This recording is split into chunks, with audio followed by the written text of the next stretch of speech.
All right, shalom, shalom, family. I'm going to show something real fast, and then we're going to start talking about something. It's going to be about something I think is kind of interesting.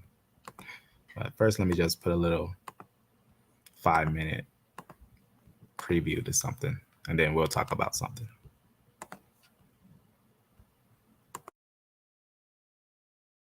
Great pleasure. Thank you very much. Here are 10 things about the Sumerian king list which you may not know. 1. The Sumerian conception of a royal dynasty is not based on blood ties, but on divine favor. What is immediately apparent when reading the list is that it is organized according to dynasties, but don't get the impression that it's speaking of dynasties in the same sense of the word that we're familiar with. Kings of a single dynasty were not necessarily related. They could be, but kingship did not pass automatically from father to son. A king's legitimacy was established by his perceived favor by the gods. This could have been exhibited in many different ways, such as through success in battle, economic prosperity, charisma, or other special abilities. 2. Originally, the list did not contain the Antediluvian Kings. And by that I mean kings that are said to have reigned before the Great Flood. According to the list, each of the Antediluvian kings ruled for tens of thousands of years. In the other early dynasties, the kings are said to rule for hundreds of years apiece. Beginning with the dynasty of Mari, around the 25th century BCE, the reign lengths enter the realm of the realistic. As you might surmise, scholars are very skeptical that such long reigns in the early part of the list represent reality, and some of the early kings could very well be mythical. Dumuzi, for example, was a Sumerian god, and he's listed as a king who ruled for 36,000 years. The list expanded over the course of transmission. New chronographic information, stylistic formulas, and anecdotes being added over the years. In our earliest version of the list, the text begins with the first dynasty of Kish. It opens, "When kingship came down from heaven, Kish was sovereign." Later copyists apparently felt uncomfortable with the prominence accorded to the city of Kish and decided to provide a new beginning in which kingship began in the sacred city of Eridu before the Great Flood. 3. Just because the reign lengths are exaggerated, this does not automatically mean the kings didn't exist. The earliest king mentioned in the list that we can verify is Mabaragesi, king of Kish, from around 2500 BCE. The Sumerian king list says that he reigned 900 years. The list names other kings before him with even longer reigns, but he is the first whose name we find in contemporary inscriptions. Though his reign length is likely a fiction, he wasn't. 4. The legendary king Gilgamesh is on the list and is said to have ruled the city of Uruk. The Sumerian king list gives him a reign of 126 years. He may have been real. He comes after Mabaragesi, but we have no contemporary verification. So the jury is still out on whether there truly was a Gilgamesh.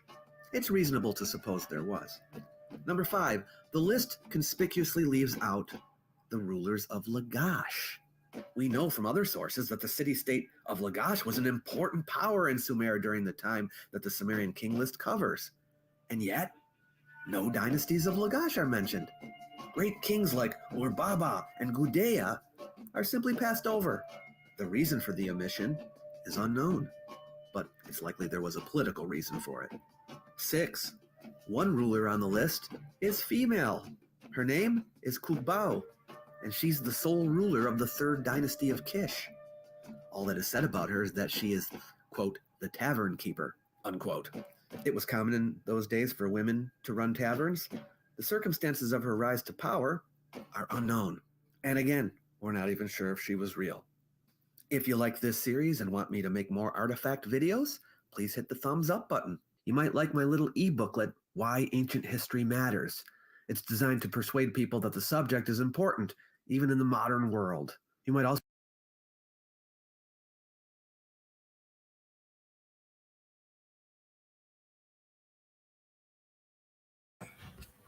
All right, let me close this thing and reopen it.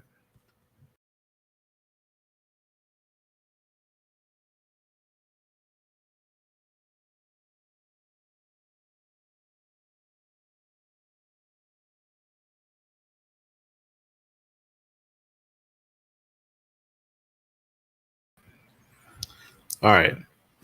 So let's make something clear today for the sake of understanding. We did a lot of stuff real fast, and I want to make sure we get a good understanding on, what we have so far. So let me actually do this thing that I wanted to do before, but got distracted in. So I'm going to quickly put some things on this list, and I'm going to establish a thing. So if I was to say, what's the earliest movement of E? Now, if I wanted to say which one would be the Israelites, I think they would come obviously from DE, right? And then they would have to come from the E dash, and just to show that too, let's go to it. E dash M 96. Let's go to that. My DNA. Let's show that. Just to show the branches. So I think that it will be a mutation of that. So before we proceed, and then be E-M96. The work is way down, right? So at the E-M96, it'll go to this one right here. Have a mutation like that. And then that mutation will go through a mutation, which is this one right here. And that one will be right here. And then after that one, you'll have P2.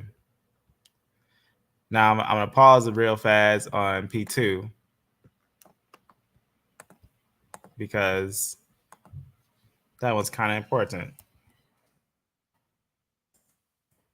That one's E1, E1. Right. So that was going to be B1, B1. And then after that one comes B38.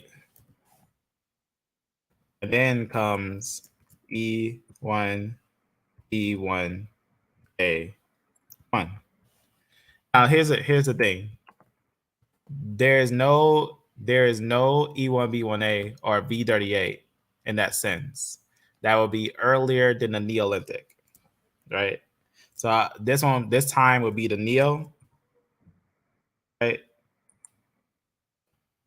Neolithic. Probably put that all weird. I think I spelled that wrong.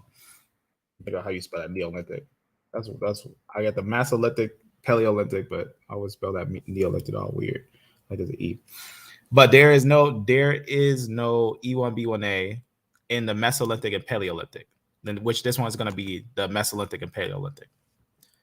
So I'm just going to show this because then we're going to talk about the tablet real fast. I put a timestamp when we jump right to the tablet, and we'll talk about the tablet.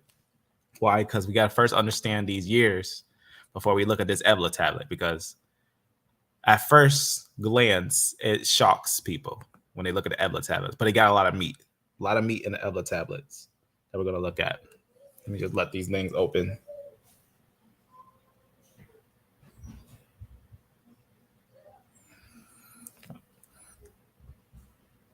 All right. Let that open up. All right, refresh it.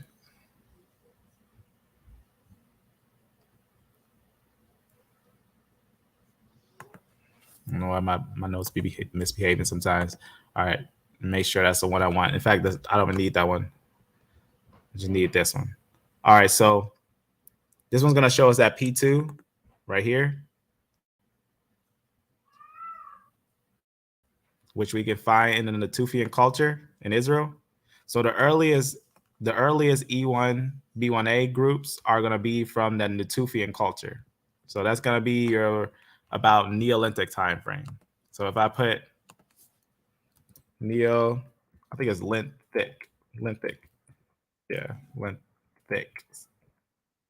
And if we get a time frame for that, because that's going to be basically right here between this time frame. So you can see if I just copy that, and then I already realized that P2 will be there in between this time frame, right? Let's say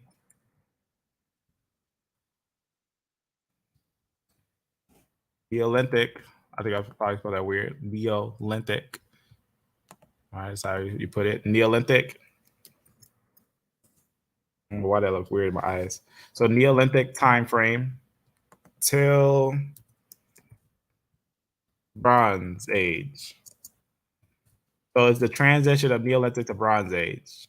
And we know that we got V38 in a culture that's still also transitioning from Neolithic to Bronze Age, which I actually need to open that one up. Note real fast. And then we're going to dive into Ebla. Just want to put these things down before we dive into Ebla. All this is stuff we already touched on, so I'm not going to go super deep on them. Obviously, we got multiple sources for these locations, right? I just want to show the one that for the E1B1, before we get them going into Africa, we know that we have they say 7,000 BC find that's outside of Africa, right? That's about in the area of France. So that's kind of interesting, which we know that one goes all the way to Peru before going into Africa. That's something that's important. It goes to Peru, say about 3,000 BC, right? And that's the one we just talk about that traveled with some of the, you say, Sumerian notes, some of the Sumerian notes. Let that open up right there. Just to show that time frame, which we already talked about. So I can put it on there, right? So I'll just put it right here. So this one also, the V38, right? This is going to be the transition of the Neolithic and Bronze Age. So Neolithic and Bronze Age. So same concept with that one, right? And then your E1B1As start to hit the transition of Bronze Age, Iron Age, right? Just to kind of make it quick. So this is kind of like the transition, right? Just to kind of make it simple. And obviously we got some older of these, a lot of these in Paleolithic and some of these in the Mesolithic time frame. But we don't have any E1B1As in the Mesolithic or Paleolithic. So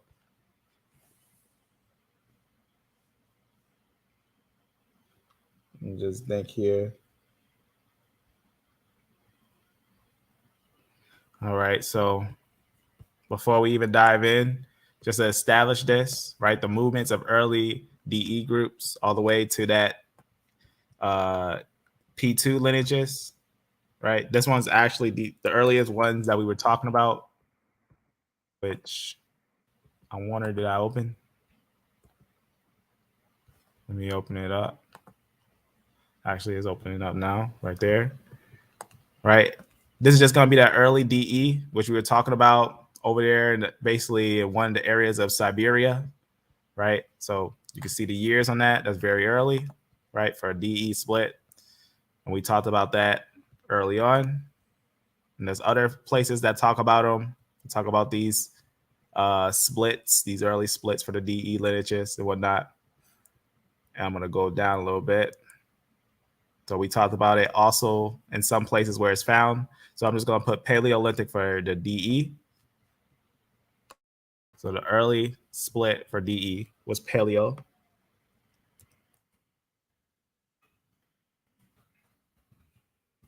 Paleolithic. And most likely the EM35, that one we also talked about. That was also fairly Paleolithic. We talk about that with the early split that they found in Saudi Arabia, when they said that basically that early split represents pretty much the whole branch of DE that basically shows that it evolved outside of the areas of Africa. Right here, as you can see, this model would imply that both CFP143 and DE-YAP evolved nearby but outside of Africa. That's why we talk about that one early Saudi Arabia lineage of 96. So that one we'll say somewhere about same thing, Paleo, because the Paleolithic has early Paleo, late Paleo, right? Middle Paleo, stuff like that. So you have your in-betweens of that. And these ones, you know, this is where you'll start to get your E1B1B branches later on, growing from the P2 and everything. So this one will be more also Paleo time frame when you start getting the mutation. So this one necessarily would be, I don't know why I'm missing the I on that one. So this one will be about Mesolithic.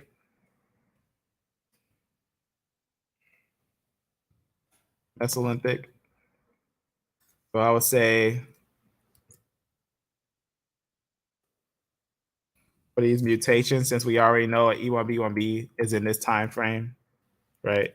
So this will be about the transition of Paleolithic to Mesolithic time frame. So just kind of like make it kind of clear.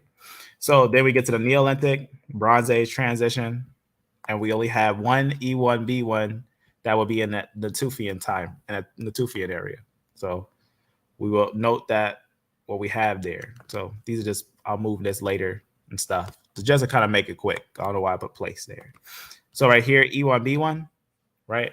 And now the reason why I say that is because if E1B1 pops up only in the Bronze Age, Iron Age transition, we get some interesting writings that were denied because they want the writings to be in the like Iron Age, Bronze Age time frame. But these writings, they say, is about the Neolithic. Let's talk about it real fast. Let's have a quick conversation on some of these Ebla tablet finds. So timestamp right here. So we're going to talk about the Ebla tablets now. Let's get right to the Ebla tablets. So just quickly establishing ground, and now we're going to get into this Ebla tablets. But before we start, if anyone has any questions or any statements about the Ebla tablets before we look in, let me know. I'm praying, amen. That changed us.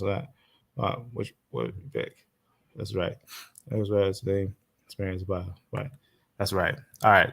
Speaking of the Bible, let's talk about these Ebla tablets. So first, I'm gonna show you a quick highlight. Here's an interesting highlight that I thought is a very amazing source. Why? Because it gets right to the point. This is gonna be from a book. Let me just show that book right here. It's basically a book, The Kingdom of Armenia, right? A history. And it's pretty much just writing some history that was basically going to be established and everything. Let's go over here. And this is what they talk about. Let me just zoom in on it. I don't know if you can rotate this page, but this is it right here. Let me see if I can zoom in. All right, so let me show you why this is important. This is really interesting. I want to kind of rotate this page because it's fairly what's the word I'm looking for? Not so easy to read sideways, but let me show you. Let me just close it again and reopen it. All right. So this is what it says. Sorry, it's sideways. I don't know if this thing rotates it or anything like that, but this is what it says. From the year 2000, right? BC, like 2,000 years ago, about 4,000 years ago, 2000, right here, it says Abraham, right? It mentions a thing that was found at Ebla, right? It says Abraham at 2000. It'll just get in between because the writings to 280 mentioned in Ebla tablets. So it says it's going to be Abraham mentioned in the Ebla tablets. So I thought that was really interesting. So I went and looked a little more into it to see what I can find. So I want to show you a really interesting video real fast before we dive in.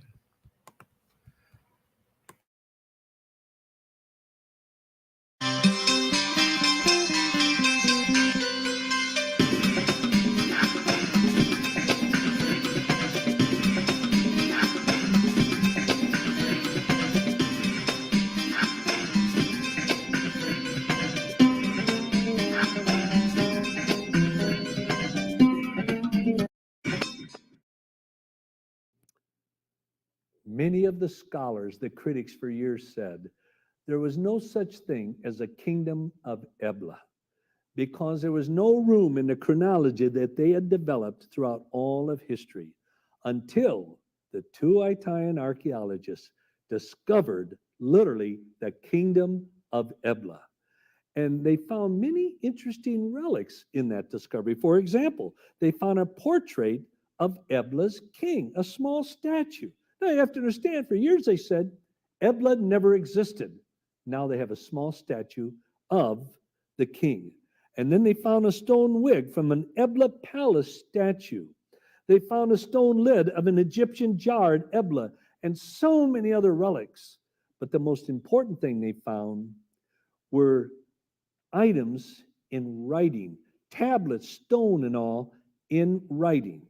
Now, the first king of the Syrian king list that they found there in Ebla was called Tudia. Now, he was thought to be legendary. There was no such king as that, the scholars said. That is all just legend. It is not historic. But in the discovery of Ebla, they found a contract that had been signed, a peace treaty with Ebla by King Tudia. And all of a sudden, the scholars had to say, wait a minute, he must have been a real person. We were wrong. And then there were many Hebrew words that were once thought to be very late, not when the Bible placed them, but years later, such as Nasi, the name for chief, and the word katem for gold. They now found are attested in Ebla 1,000 years before Moses. Then they discovered these names in Ebla: Abraham, Esau, Saul, Eber, Israel, and the mention of the city of Jerusalem. This is what surprised me. The mention of the city of Jerusalem on tablets in Ebla predate by 1,000 years of any time in history that the name Jerusalem was ever used.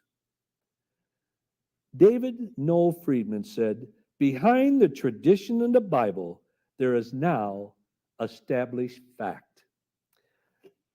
How does this relate to the criticism? There are two or three major criticisms that scholars have made about the Bible over the years that Ebla has disarmed every one of them. In the next three segments, I want to highlight these three criticisms that Ebla answered. You will be amazed how accurate the Bible is. So we all notice the biblical narrative is a very pinpoint accurate book. So we got some interesting sources to look into. So this is about the Ebla Tablets. Have you ever heard of it? The Ebla Tablets? So they found a lot of them, and they actually talk about the biblical narrative. We're going to kind of talk about it and talk about why they want to discredit it. So before we do that, I think we can answer some of these interesting highlight questions. I think these 4 questions, this one, what is a hard lesson from your life? And this one, what prayer have you been praying the longest? And this one, if you could ask Jesus to change one problem in the world today, which problem would you pick? And this one, tell us about the most inspirational thing you have experienced: Bible verse, art, book, nature, and person. All those questions actually go into one answer. And that one answer is actually the understanding of the reality that we live in. And that actually is something that I pray about, and something that I think about, and something that I desire that the Most High bring to the fact of our reality. Truth is that truth would manifest, and people will see who are the real people, because the understanding of who the real people are actually verifies the Bible, and it opens up the book itself. So, and that's something that I think is always in my heart and prayer, is to pray that the Lord's will be done. And obviously, that's my lesson in life about who the people are, and that we have to establish it and hold on to it. And there's a lot of people that try to take that away from people, the knowledge of it. So it all summarizes into that, the true understanding of the truth. And this is a great question too. Would the tribe of Israel have all the same DNA? So DNA, when you say the word DNA, obviously this talk about the whole picture, right? We're talking Y DNA, mtDNA, which is female, and you got your autosomal DNA, which also contributes to a thing. Because if we look at the biblical text very carefully, we got to also note alliances, confederacies, what was actually mentioned in the law, what groups will be in, right? When they say Esau, at the early Exodus, we know it was mentioned in the law of Moses that Esau and Egypt will become part of them. Also, we know the Amorites had become part with Israel. But I believe the original 12 sons of Israel are going to be just like how we were showing a little earlier with that E1B1 and the E1B1A groups. I believe the original sons will be the E1B1A groups. But monophylactically, whoever would be part of Israel will be basically all in alliance with their with the laws themselves and with the people, right? Originally, whoever would be of Israel would have been equal with the laws under Israel, but also one with Israel. If you can kind of understand it, even Israel was under Israel, if you know what I'm saying. Like the high priests were higher, right? The Levites, they had certain roles. Then you got the kings, right? They all had their different positions and stuff. But also what I find interesting is, let me see if I can find it real fast. I'm thinking about where is that actually. It should be somewhere over here. Let me actually grab it. I want to show you something when it comes to Israel. Now, the reason why I also believe they're Israel is not just because they pop up in Bronze Age, Iron Age time, but also because E1B1A also shows itself to be a great candidate for the monophylactic family of Israel. Like, for example, we know that from Abraham, right, he brought forth Isaac, and Isaac brought forth Jacob, and Jacob brought forth 12 sons. Now, what is interesting is that in the E1B1A groups is that it's known that they have 12 subgroups, and that's what makes it fairly interesting. Now take that also with the whole understanding of how we know about the movements of the group and everything, and it makes perfect sense. And the type of level of persecution on it makes sense as well. Like the whole understanding of it just makes perfect sense, especially for prophecy. But let me just read something that I thought was interesting right here. All right. So it's just a little highlight that I thought was interesting that was talking about pretty much some of the tribes and everything. So we know that obviously when we think of the 12 tribes and everything, we know Jacob had 12 sons, right, from 4 mothers, right? 4 mothers, 12 sons and everything. So you should have an interesting mutation if you have 12 sons and then you have basically them all having their own tribes and everything. Well, here's something that's interesting from nature. I'll just read it from here. It's from this, searching for the roots of the first free African-American communities. So it's a real interesting little paper in 2020 that they were talking about. Go back here. And this is what it says. It says this: the comparison with data from Africa allowed placing the most likely origin of 12 out of 20 potential founders. So it lets you know when it goes to those 12 out of 20 potential founders. And just to get a little more pinpoint to what they're talking about when they're saying that 12 out of 20 potential founders, because I was also trying to see what they would talk about with those subgroups. So I was kind of moving the subgroups to see what was going on there. And this is what it goes on and say in another part right here. Evidence from Y chromosome analysis from a late, right, exclusively Eastern expansion of the Bantu speaking people. So when we talked about that, the Bantu group is a modern group, not that long ago. We talked about that just recently, getting a good understanding on that. And this is what they found. Remember, they got some E1B1Bs there, but a lot of E1B1A. But this is what they found. Of the possible 17 haplogroups, because when they were doing this paper was like 2013, but the list at that time they had 17 haplogroups. Now they got like 20. It says of the possible 17 haplogroups of Y DNA, 12 were observed in the complete data set with haplogroup E1B1A. So 12 subgroups from E1B1A is going to be very important to note that they're going to have high connections to basically being those lineages. And here's one more piece right here. This one is also an interesting one. This one would be from the parental landscape along the Bright of Beni testing regional, basically, you know, what the West African population samples and basically Y chromosome markers pretty much. And it's something that, if I recall, this one was relatively recent. I forget how you find the time this was written. I'll just show it on the PDF. All right. Just to show when this was came out, 2015. So this one just talks about something interesting too.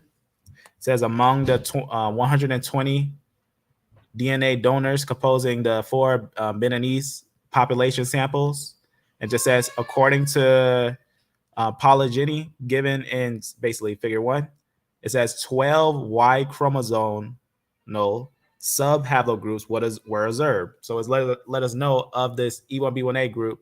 They let us know that 12 sub-haplogroups, right? A sub-haplogroup is just a branch from the haplogroup. So a sub-haplogroup. So a main 12 main branches from E1B1A branch. So that's why I believe that would be the Israelites. But I do believe that would be individuals that be grafted in. But I believe that would be the direct descendants of Abraham, Isaac, and Jacob by blood. I think that would be the direct blood descendants, just like how we know they're related with Ishmael, right? And obviously the other Arabs like Jotanites and Aram, right? And different ones like that, Aram and all other Shemites and whatnot, all Esau and all that, fairly related to that. So I guess that's a question for that. It's more like obviously you can have a mixed company. So technically, to say someone be of the same blood, they would obviously have to be from Abraham, Isaac, and Jacob, but always there could be a grafted in.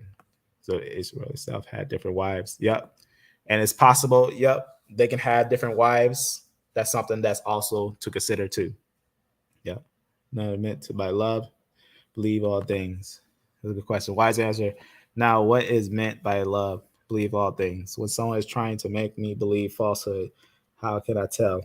You're right. Would it be love if I disagree? I think the way that you know if you want to find out if something truth, you should prove it. Prove it as it says in scripture. Prove all things, right? It says despise not prophesying, right? Prove all things and hold fast with that which is good. So once you prove it, then it'll be one thing. But never just say it's something new, so I'm not going to accept it. But try to prove it, because it might be something that just you never seen it before, or it might just be something that you might have to consider. Was there something that happened previously that changed the truth, and maybe now it's time to convert back to the truth, right? Kind of like how we was going over how the people went into captivity into all nations, just like Messiah said, and then obviously the time is coming that the people are waking up and finding out who they are. So it's up to us to kind of keep that going, to keep the feeding going, to bring the truth out and spread it all around, right? So now let's dive a little bit into this Ebla tablet. So here's something right from Wiki. I'm just going to show you something from Wiki before we dive into the sources. Obviously, this is something that a lot of people are talking about. The application of the Ebla text to basically it talks about specific places or people in the Bible, right? You can see it's going to talk about people in certain places in the Bible, right? Obviously, it's controversial, right? But it says, and focus on whether the tablet made reference to, thus confirm the existence of Abraham, David, Sodom and Gomorrah, along with other biblical characters, right?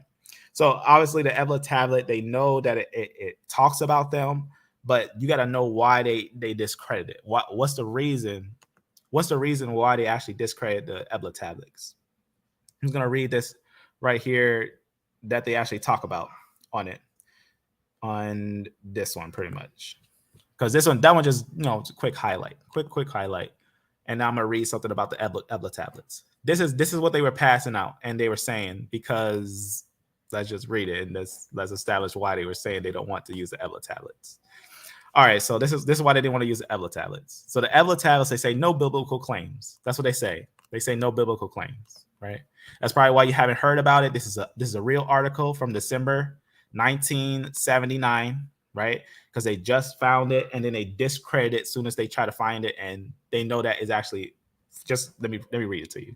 So obviously, they found 11,000 clay tablets, right, from basically 23 different cemeteries. And they say, 23 centuries before Christ, right? That's 23 centuries is like 2,300 BC, right? So that's a long, long time ago. They're unearthed in Syria, right? We talked about that. Syria is a place where there's a lot of Shemites at. So unearthed in Syria. Just talks about biblical scholars around the world rejoice that ancient proof had been found for the Old Testament. So it just talks about obviously the tablets were found as equal to the importance of the Dead Sea Scrolls, right? You know about the Dead Sea Scrolls; they're very interesting. The claims being made for these tablets created a sensation in biblical circles. So at that, obviously, in that time when it came out, everyone was really excited because it was a major find. It was something that everyone needed to talk about. But here we go. Watch what it says here. But 3 years of intense study and debate, because they always got to debate it, among scholars changed all of that. So how did the scholar now wait till you see how the scholars changed all that. I don't know why people fell for this, but one of the reasons is probably because they were putting the credit to the wrong people. And I'm gonna explain why. Because where it's found and the time frames that they're putting, it only points to one culture, right? It says no longer are the biblical claims for the 10,000 clay tablets of Ebla, the ancient Sumerian city whose palace was destroyed by fire around 2,300 BC. So see what it's saying there. So why is it saying that, right? Why are they getting on that point, right? Why are they saying that, right? So they just talk about how in that short time frame they say it changed, right? People changed their opinion. What's the reason? What's the reason to discredit these finds? Because wait till you see what also it talks about. Because you see how it's talk about some different patriarchs and everything, certain places and everything. I'm just going to scroll down to one thing. Look what it says about here. 3 years ago, numerous scholars claimed a word translated from the tablets as Yah was an abbreviation for the holy name, right? How you put the Yud Hey Vav Hey, right? And you can see right here, right? Or some say Yud Hey Wav Hey, how they say that. But this is gonna be, as some would say, there's many different ways to say it. So I'm not gonna just try to say it, right? There's some who say this thing and that thing. So we're just gonna make it simple and just say that's the holy name that was written in the book, right? The Old Testament name for God, right? So they found Yah, though, right? And that's something that almost everyone knows when they hear the name Yah, because there's a lot of prophets and patriarchs with the name Yah in their name, right? Isaiah, all types of names, right? But close, obviously going over it, it's just talk about Yah was used frequently and denotes he, and occasionally the letter E. So just going on, you can see when they're going over it, and other scholars when they're looking at it, they're going to say some things in specific to it. So they find some interesting things in it. Let me just skip down to kind of get to some parts here. Other cuneiforms in the tablets were originally translated to read Abraham and David, right? Two patriarchs of the Old Testament that some scholars take as proof of their existence, right? And they just say a closer look by scholars of Sumerian languages, which closely resemble Eblite, point out that the names match up for the two patriarchs were so common they could refer to anyone. So now they say, obviously, they found writings that wrote about David. They wrote about Abraham, right? Not just Abram, but Abraham. And they're saying, oh, these names seem similar, right? Just because they're writing David or beloved, that's what it would look like, beloved. They're writing beloved and the father of nations on these tablets.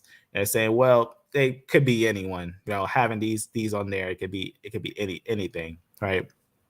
But let's take a quick look at it to get a little more understanding. So you can get a lot of understanding from just basically what they were talking about when they're talking about these writings. So they say it seems, like others might have it.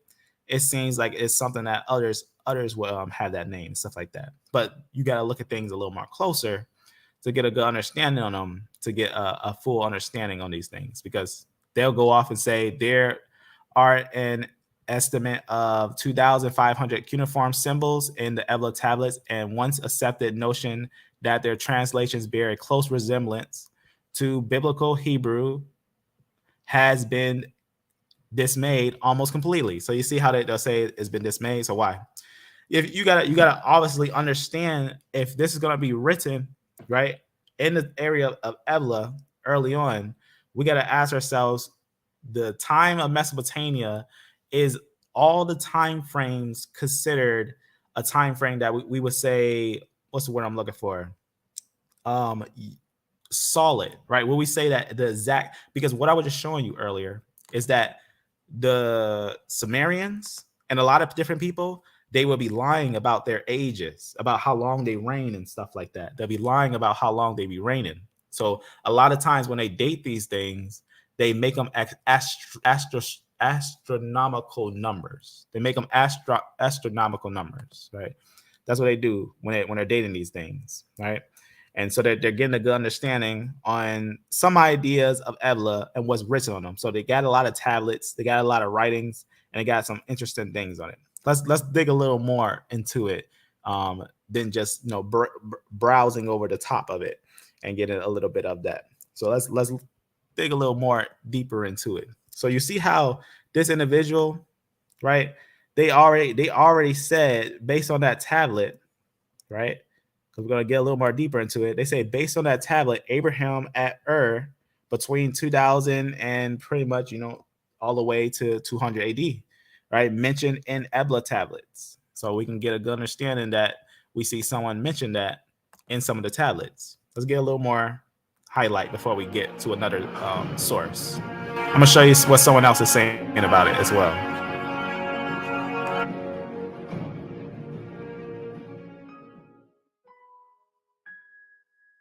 Unexplained Mysteries. The Mystery of the Ebla Tablets. Ancient Ebla was located in northern Syria, approximately halfway between the modern cities of Hamath and Elo. Excavations at that site began in the 1960s, and in the 1970s a series of extraordinary tablets was discovered among the ruins of an ancient palace. These tablets became known as the Ebla Tablets, and they were originally discovered under the direction of two professors from the University of Rome, Dr. Paolo Mattei and Dr. Giovanni Pettinato. At this point, about 17,000 tablets from the ancient Eblaite kingdom have been recovered. These tablets appear to have been written during the two last generations of ancient Ebla. This means that they probably come from sometime around 2300 to 2250 BC. But what is remarkable about the Ebla tablets is not how old they are, but rather the amazing parallels to the Bible that they contain. For example, one scholar was very surprised at just how close much of the language on the tablets is to ancient Hebrew. The vocabularies at Ebla were distinctively Semitic. The word to write is ktb, as in Hebrew, while that for king is Melikum, and that for man is Adamu. The closeness to Hebrew is surprising. In addition, a vast array of biblical names that have not been found in any other ancient Near Eastern languages have been reported to have been found in similar forms in Eblaite, one of the two languages found on the tablets. For instance, the names of Adam, Eve, Abirama, Abraham, Baha, Ishmael, Esau, Mikhail, Saul and David have been found on the tablets. Now, it is important to note that the tablets are not necessarily referring to those specific people. Rather, what it does demonstrate is that those names were commonly used in ancient times. In addition, quite a few ancient biblical cities are also mentioned by name in the Ebla tablets. For example, Ashtaroth, Sinai, Jerusalem, Hazor, Lachish, Megiddo, Gaza, Joppa, and Damascus are all reportedly referred to by name in the tablets. Giovanni Pettinato says that he also found references to the ancient cities of Sodom and Gomorrah in the tablets. All right, so real fast. So obviously these tablets, they have a lot of information in it. Before we go a little more deeper into it, we're gonna go to another source and we're gonna get an idea on it. So we get a lot of people that talk about these tablets. And before we do that, let's look at some more questions real fast. Let's get a good understanding on some things. So now this is a great question, right? We all do come from Noah, right? Let's think about that. So we all do come from Noah, but how do we come from Noah, right? Let's also remember this. We all come from Adam. We all come from Seth. But when the time of Noah comes, he has 3 sons. Those 3 sons have 3 different major lineages, right? And even in genetics, we actually can find 3 different lineages. We can find an example like that with the females. We can kind of find an example like that with the females, but we more find an example like that with the men. And that split actually splits at these lineages: A and B, D and E, and CF lineages. CF makes everything like GHIJK. So, and what's interesting is, remember, a son of Japheth can't make a son of Shem, and a son of Shem can't make a son of Ham. So it's the same way with those genetics. An A and B group can't actually make an R group. We actually talked about it and broke it down. That A groups, sometimes in genetics, they'll try to say we all came from monkeys and every single person in the world was an A group. That's not true. Every single person was not an A group. In fact, we got a geneticist who broke it down and found out that A groups don't even make R groups. So we know that that's a true statement. So even in the genetics, A and B doesn't make D and E doesn't make CF groups. So it's the same thing. So technically, we all come from Noah, but there is a visible sign of a split, that there's different lineages and some don't make each other. Who would be 2B1? I'm thinking, are you thinking about mtDNA? If you're thinking about mtDNA, the Hebrew of Israel did a great video using L2, and he showed that L2, just like L3, was found at Tel Halula in Syria. So that most likely would be ancient Syrian, but that certain snip we had to go a little bit into. But L2 roots to Syria. L2 roots to Syria. You remember herb Yah, smell of, very random, but do you remember the herbs Yah enjoy the smell of? Yeah, that one I wouldn't know. That one's a little complex question. I'm not sure what is the full question on that, but I'm sure the Most High, he loves the smell of truth, I would say. Have you ever felt like preaching the gospel to someone won't help because you know that they will reject it? Yep, and that's the point of preaching the gospel. You gotta expect that someone's gonna reject you. I mean, you're gonna, out of 10 people you preach it to, 9 is gonna reject you. So it's one of those things that we gotta know that it's gonna be like that, making their punishment greater. This way to think, because their salvation and your reward. It's important to give the message, let them choose, right? Don't curse them, just give them, the truth. Let them work it out, right? Because that's the thing. A lot of us who heard the gospel usually at first deny it, right? Even we've seen that with Mary, the actual mother of Christ. She denied that he was who he was at first, because we know that he was outside of the group.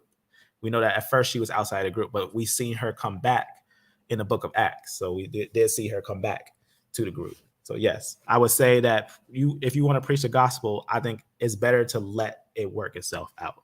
Right? So again, because preaching the gospel increase your reward. Necessarily, there's a scripture that actually talks about that, right? We're actually not saved by works, and nor are our works accounted as our reward, but our reward is given by grace. So that's actually an interesting scripture that actually talks about that real fast. I want to quote real fast. So if we think about why do we labor, why do we work? What's the reason for work if everything's done, right? It's debt. It's actually debt. We gotta also remember that our work isn't for gain. Our work is because we got a debt. For example, right? Romans 4:4. It reads this: now to him that works is the reward not reckoned of grace, but of debt. So it's not a reward, but it's reckoned because of debt. So That's a saying that Christ says. He says, when you do something good, right? What do you say? He says for you to say, I'm an unprofitable servant, right? I did what I should, right? Just like how the law is. If we keep the law, right? Even if we was in the old time of the Old Testament, if we keep the law, we don't look for a reward from the Most High. Like, I kept your law. I didn't steal, so give me a reward. But rather, we should be keeping his law for life, right? So technically, to labor or to work to even give the gospel, that's that you're putting out, but not for your own reward. But that is something you were actually commanded to do from the beginning. So that's really what it is, to be honest with you. But that's a great question statement. Because technically, that's actually an important and valid thing, that we shouldn't just give the message because someone believes, but we should just give the message. That's even brothers who give the truth about who is Israel, they even get rejected, right? But they do it anyways because they know someone's going to believe the truth, right? Amen. Pray God guide you. That's right. Amen. Amen. No problem. That's right. That's right. That's right. Yep. That's right. We believe the Messiah of Daniel 9 and pretty much 24 and 27. So amen. That's right. Absolutely. So let's take a little quick look into these Ebla tablets. So this is something. This is from a site that a lot of modern Jews go to and check out. The reason why I wanted to show this is because I think it's interesting what they say on here concerning some of the claims on these things. So they just talk about, obviously, when they talk about some of the tablets, it's going to jump down to the meat of it, a little down here. So here it is, the Tablets of Ebla. Obviously, a discovery, controversy, right? Obviously, it got names on there. And then you got to ask yourself, do other people have the same name as Abraham, right? We know that Abram was named Abram, but I can't imagine someone's name being Abraham, right? It's kind of like a break of a name that you got to consider in a way. Is it possible for someone to have these exact names of these biblical characters in this exact way? And we know that, when you think of these places, also consider, the ages. We can't 100% trust the ages here. We can't 100% trust them. And I'll explain that as we talk about these genetics and these fossil finds and talk about how their own writings were basically showing that they were lying. A lot of times they were lying on their ages and saying how old they were. But it goes on, just talks about some things of Ebla, right? And just talks about what they found and everything. And they just know that they date back, right? All the way when they found in 1970, right? In the 1970, this one's 1975 and everything. It's going to jump a little down. It just talks about what some of the writings were saying and everything. But remember how I was telling you that Abraham was a Chaldean and the Chaldeans have connection to the Akkadians? Even right here, you can see where he talks about with the study of the language and everything, that the studies of the language led, obviously, them to know that the branch is basically an Eblite language off the northwest Semitic, right, from which Canaanite and Hebrew stem, and to draw a line directly from it to, right, Aramaic and to Hebrew, thus the biblical route which places. Obviously, when we think about the route of Abraham, we know that he went from where? From Acadia through Haran, right? And we talked about that. That's actually where he moved from the Ur of the Chaldeans all the way to Haran, right? And we talked about that, the movement that he moved, where he went through there. And just to show that, if someone is not familiar with just the movements of Abraham, right? So, right. And that's why we talk about the Natufian, right? The way that the Natufian fossils are found kind of shows a major understanding to the movements of Abraham. So right here, the Ur of the Chaldeans, that obviously would have had connections with the ancient Akkadians and everything. But we know that Elam came over there and was over this area when the Gutians came down. They were doing basically what they were doing, going all berserk. But he left here and he went to Haran, right? So he went to Haran right there. And then he went down and went through the area. So we already know that. That's a true thing, right? Just talk about those things. And it says linguistically related to Ebla. So Haran, obviously linguistically related to Ebla. So That already just the closeness, right? Just think about it. It could have been anywhere, right? It has Abraham's name, it has all types of other people's name, and it's not far away, it's close by, right? So linguistically related to Ebla. And to Canaan is described, obviously, when they just talk about census, when it talks about God, this is basically what it talks about in the Eblite creation epic, where it says, Lord of heaven and earth, the earth was not, you created it. The light of day was not, you created it. The morning light you had not yet made exist. And that sounds like the beginning story if you think about it, right? Obviously, what does it say? In the beginning, God created heaven and earth, right? He created it. And then remember, he said, let there be light. There was no light. There was no light of the day yet he created it, right? Sounds like somebody is obviously have a good memory of what the biblical text was saying, and they're going around, right? So it's very important. And obviously noting these years here, this is why I'm saying this, because you got to note, if this is the year that we're looking at here, are we claiming that the biblical text, when it actually expresses a 6,000 year stretch of history, are we claiming that there's actually more history outside of that? Or are we claiming that the outside world is actually lying? I would rather, understanding genetics, I would rather go with the understanding that the world is lying than the biblical text is lying, because I found the world to lie. That's what I found. I found the world to lie and actually contradict itself multiple times.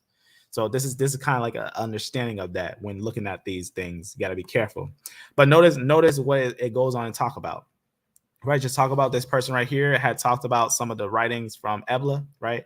And it talks about some of the names and of Acadia, right? So those of Old Testament and Acadia, right? So remember we talked about that. Abraham being from the Chaldeans, right? Connection with the Akkadians, obviously linguistic connection to the Ebla. You can see right here, as for example, the name of the very first man, right? Notice what they say about the very first man. Till now, the only mention of Adam, right? Man, right? You can see right there. Obviously, Adam means man, right? Adam outside of the Bible appeared in old Akkadian text. So you can see, obviously, in the writings, you can see from the period of Sargon the Great, which they'll say was this time frame, right? And remember, we got to remember that a lot of these individuals were saying this year, that year, this year, that year, right? In the form of the personal names, right? Adamru or Adaru, right? Now from Ebla comes the personal name Adaru, one of the 12 or the 14 governors of the province. So you can see what's going on there. So these names having some major connections, right? So we're not just getting just some biblical names. We're getting a decent amount, right? A lot of linguistic connections that's going to basically, really show us the ties of this society with the actual truth of the thing, right? Because nothing's outside of nothing is outside of the existence of what the biblical text is talking about. There's nothing outside of it. When he says from the beginning this thing, and then he says he made Adam, and then this is his sons, and he's telling you those exact years and stuff like that, even the years when put on the scientific scale, it makes sense. It shows basically genetic degeneration, right? They show genetic degeneration where we see a slope as those years get lower and lower. It actually makes perfect sense. So we had talked about that. There's actually a scientific understanding to why they start out with high years as the world was more different than how it is now, versus those years going down, right? And it makes perfect sense when we look at the whole picture. So they're just obviously they're going and they're talking a little bit about it and everything. They talk about the finds that they found there. Obviously, the Ebla finds are very important, right? And they just talk about obviously having understanding that they're obviously Shemitic, right? That's one thing that's important too, the mention of these names, the mention of these people, obviously being Semitic, right? It could have been anywhere in the world, right? It could have been far in Canada. It could have been far in India, but it's right there in Ebla, right? Right next to where the biblical movements were going on at. So, Ebla is Syria. So where Haran is, right? Close by that area, right? And then even some of their idols obviously move into the story. We know that the idols that they talk about there, we know that in the story we get some talking of those ones, like there one called Dogen and stuff like that. I'm gonna just skip that one for now and just kind of work our way down. So you can obviously get a little understanding when we talk about the Akkadians and the people in Sumeria, right? The Sumerian spoken language was at this time, right? Sorry about that. It was spoken pretty much by Akkadian and Sumer, right? We talk about that during Sargon and all that, during the transition before Ebla got there and everything. So it's letting us know about some of these areas we already spoke about, and that they have obviously high connections together. That's going to be very important to get a good understanding of, that they have a lot of connections together. So this one just kind of like a little understanding of that merging together of how just these writings and the biblical comparison and the Semitic shows a connection over time.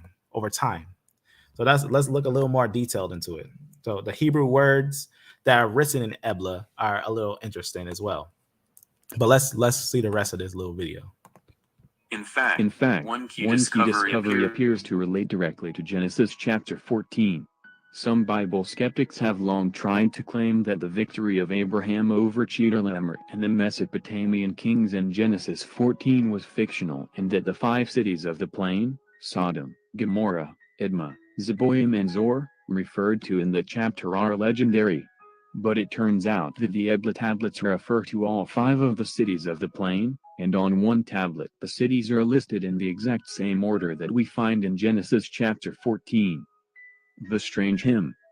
Even more extraordinary was the discovery of a creation hymn in the tablets. In fact, 3 different versions of the Eblite creation hymn were discovered. One of the creation hymns was translated by Pettinato as follows: Lord of heaven and earth. The earth was not, you created it. The light of day was not, you created it. The morning light you had not, yet, made exist. This clearly parallels the biblical account. In the Bible we also find a Lord of heaven and earth who created the earth and everything around it out of nothing. However, it is important to note that Ebla was primarily a pagan culture. Pagan gods such as Dagon, Baal and Ishtar were very important to the people of that time. But the truth is that these tablets do confirm quite a few historical details found in the scriptures. There is probably much more to be discovered about the ancient Eblite people, but in recent decades progress has been slowed by religious and political conflicts. Perhaps we will never know for certain where the people of ancient Ebla came from, how much they actually knew of the true God of the Bible, or why their language had such similarities to Hebrew.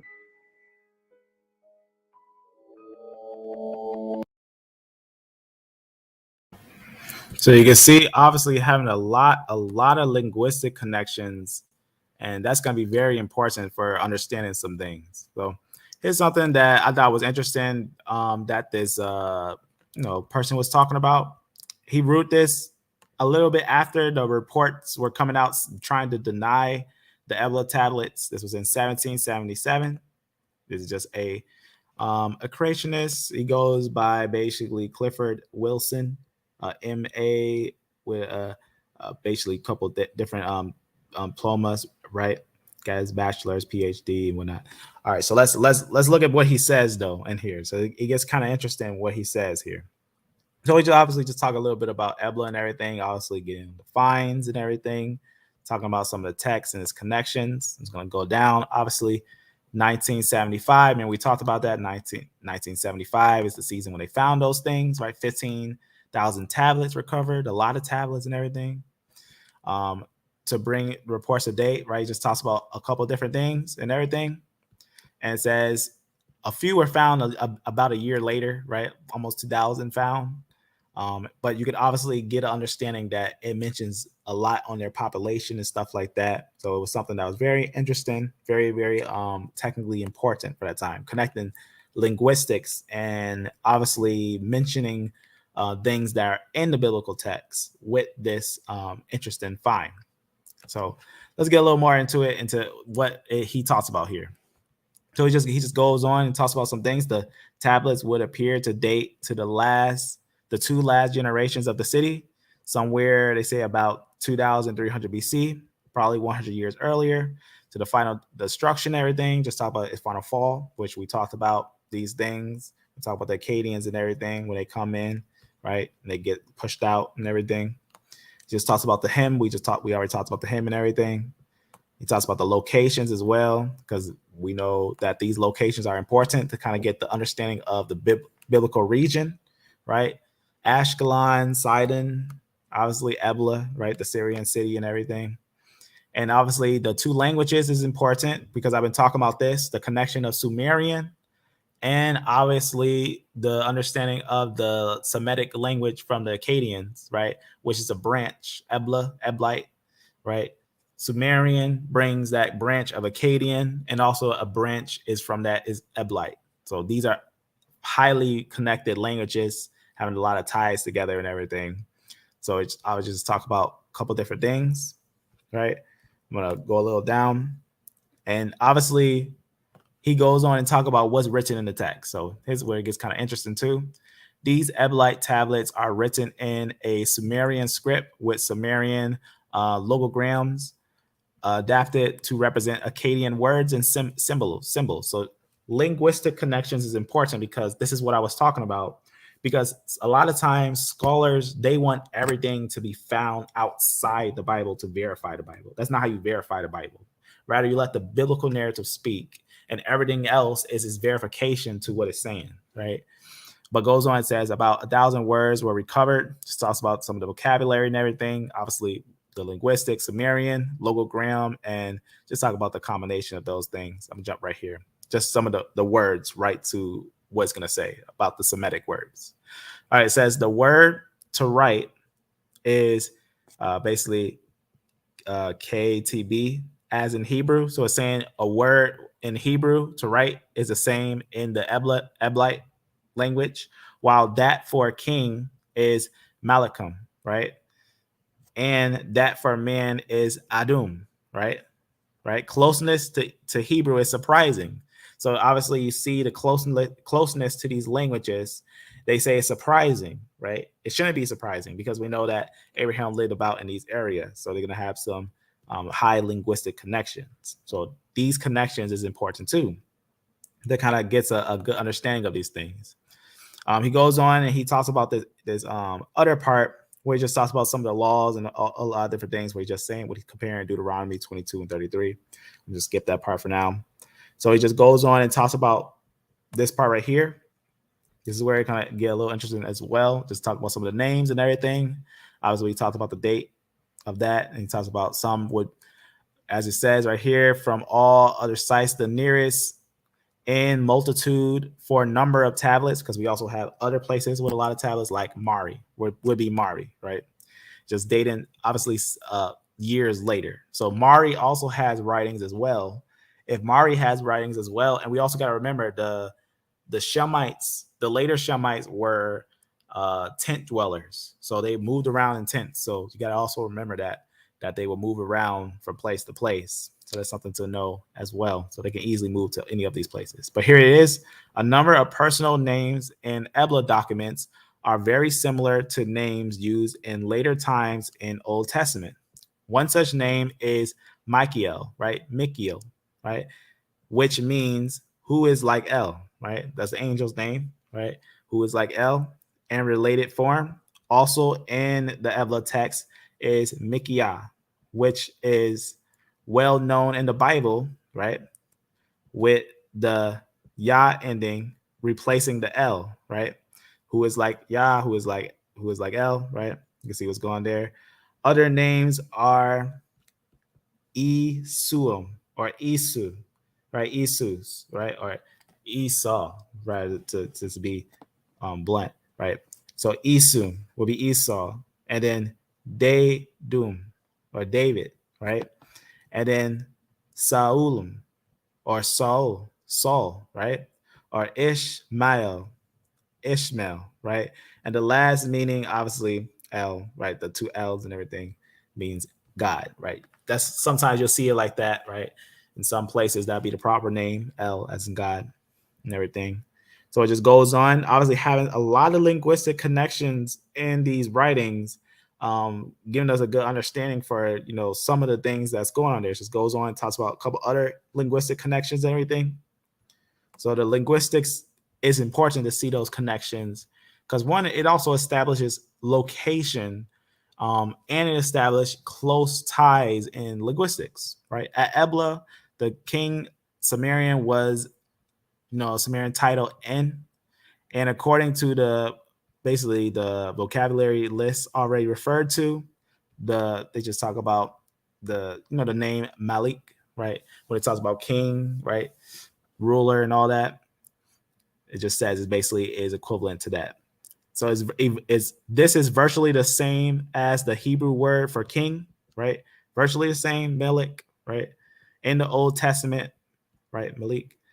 The elder of the kingdom were, remember how you'll see in some scriptures, like for example, in the book of Daniel, you'll see one of the kings call another king, like one of the kings of Babylon, father. You'll see that sometimes, like when in America, they'll say like father of the nation or stuff like that. So sometimes you'll see that they'll call them father, but it's saying that it's using that same Semitic style of Abba, like Abba, Abu, right? The elders of the kingdom were the Abu, remarkably close to Abba, right? Father of the Old Testaments, right? At many points, the similarity to the Old Testament Hebrew is very close. So you can see, obviously, we already talked about Michael and all those things, right? Having very close ties and everything. When it's getting some of the language on there, we'll skip some of that. Just talk about other connections and everything. Other ones we was talking about, other ties. So the locations, right? We got names of peoples. We got linguistic ties. So, and then this is this time frame. So that kind of tells you how long ago the biblical narrative was written. Because remember, Abraham, Isaac, Jacob, they're obviously leaving that area where Abraham was. Remember, Abraham raised Isaac, Isaac raised Jacob. They're going to raise each other.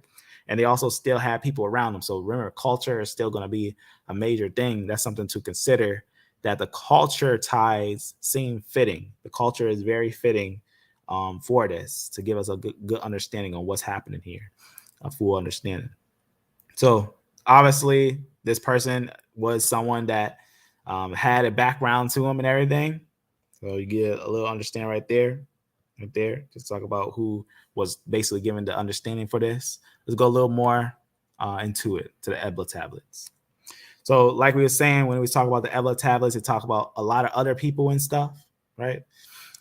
So obviously it's Semitic, right? We already know that. I'm just going to skip some of these things, right? We know about the time frame, the year and everything. But right here it says the Ebla Tablets verified the worship of pagan gods such as Baal, Dagon, and Asherah. Now we got to understand, before they left Mesopotamia, they were idol worshipers. That's super important that we know that, right? Let me just make sure you can hear me, okay? All right, so remember, the Shemites were idol worshipers. That's true, right? But the mentioning of their idols, of those exact idols, is giving us culture ties. So culture ties is important to know, right? It's kind of like, you know, if someone from another planet comes to this exact time frame and they hear English, right? They know that we speak. Some of us speak English. They know that a lot of people worship certain things, right? Obviously, those who worship Christ, and you got those who worship their other idols and whatnot. But we have a good understanding that the whole message of the story was originally written in BC time frame, right? It's not like Islam that was written 600 years after Christ, right? Which is AD time frame. We're talking something BC time frame with culture ties, right? Culture ties to that exact time frame of that BC time frame. So the transition of this time frame lets us know that we're talking about a story that is ancient and has actual factual information, right? And it just says right here. So obviously you got some writing in the tablets. They mention the name Abraham and Ur of the Chaldeans.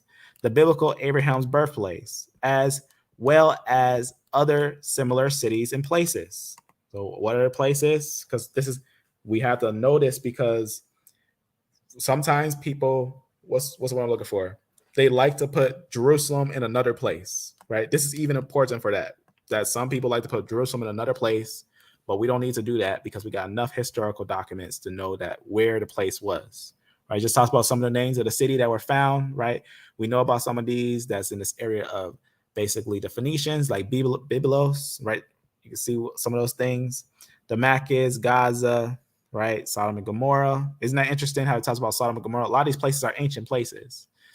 Even Jerusalem used to be an ancient place before Joshua took it, right?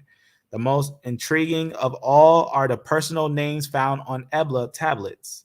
They include Abram or Abraham and Esau, right? So Abraham and Esau is mentioned on the tablets, right? So it just talks about, obviously, it was destroyed and rebuilt into its final destruction in 18 BC. So 18 BC, that's about the time that Abraham comes out, right? It's about the time that Abraham comes out. Remember, he lives about 100 years and something, right? So he's coming out. We know that that's going to be very important.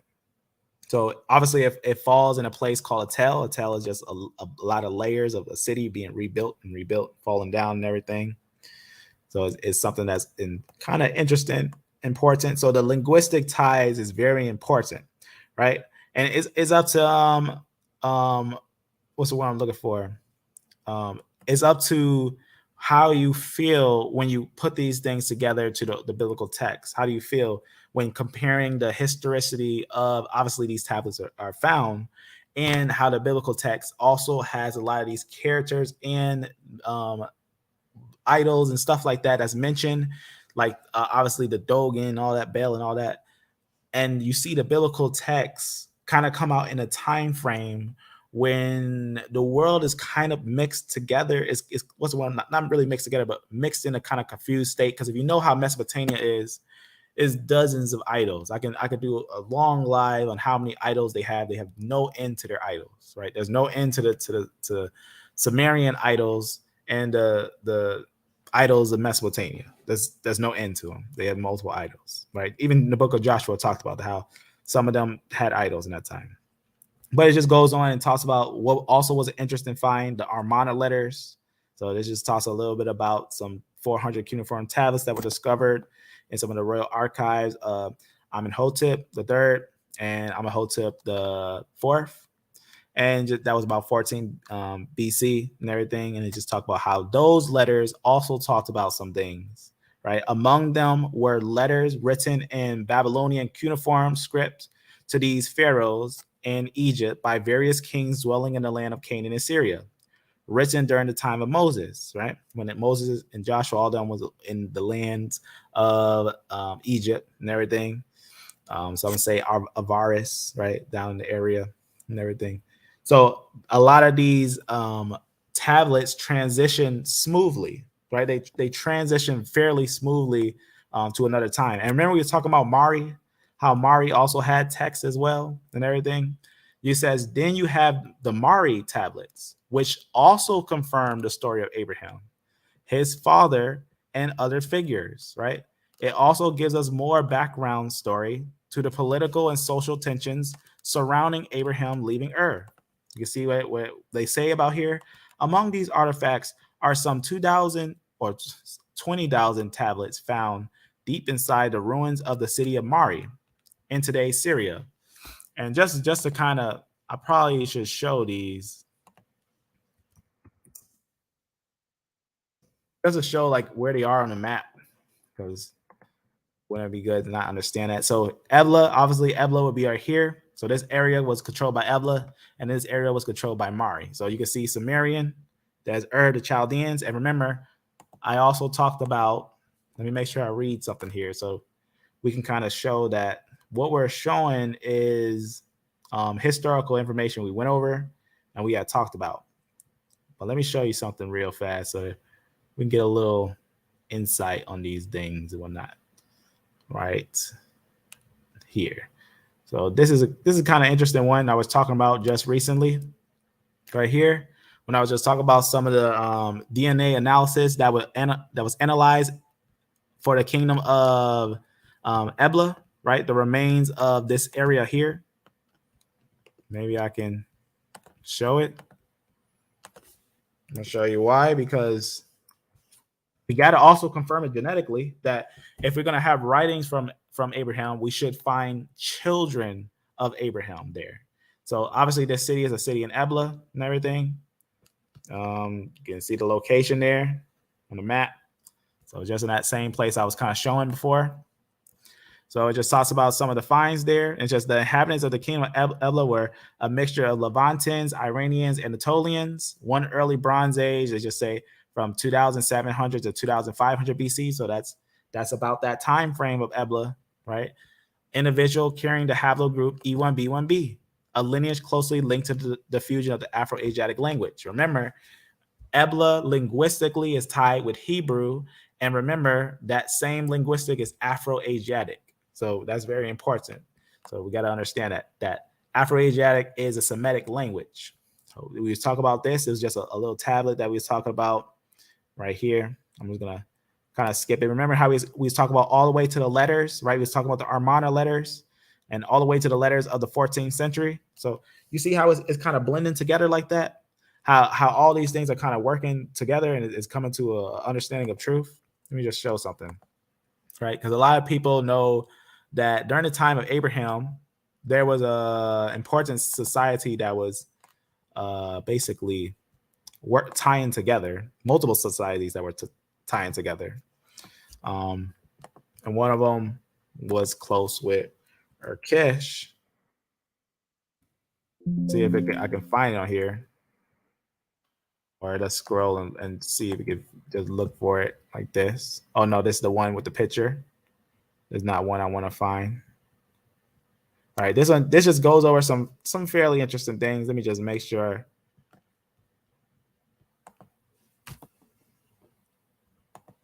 I can I'll close this because this is not the one I want to see. Is right under it.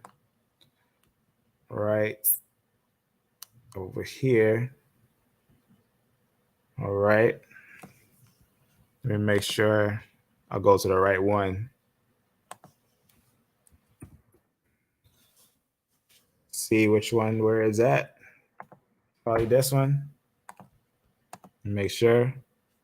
Yeah, this one kind of something I want to show.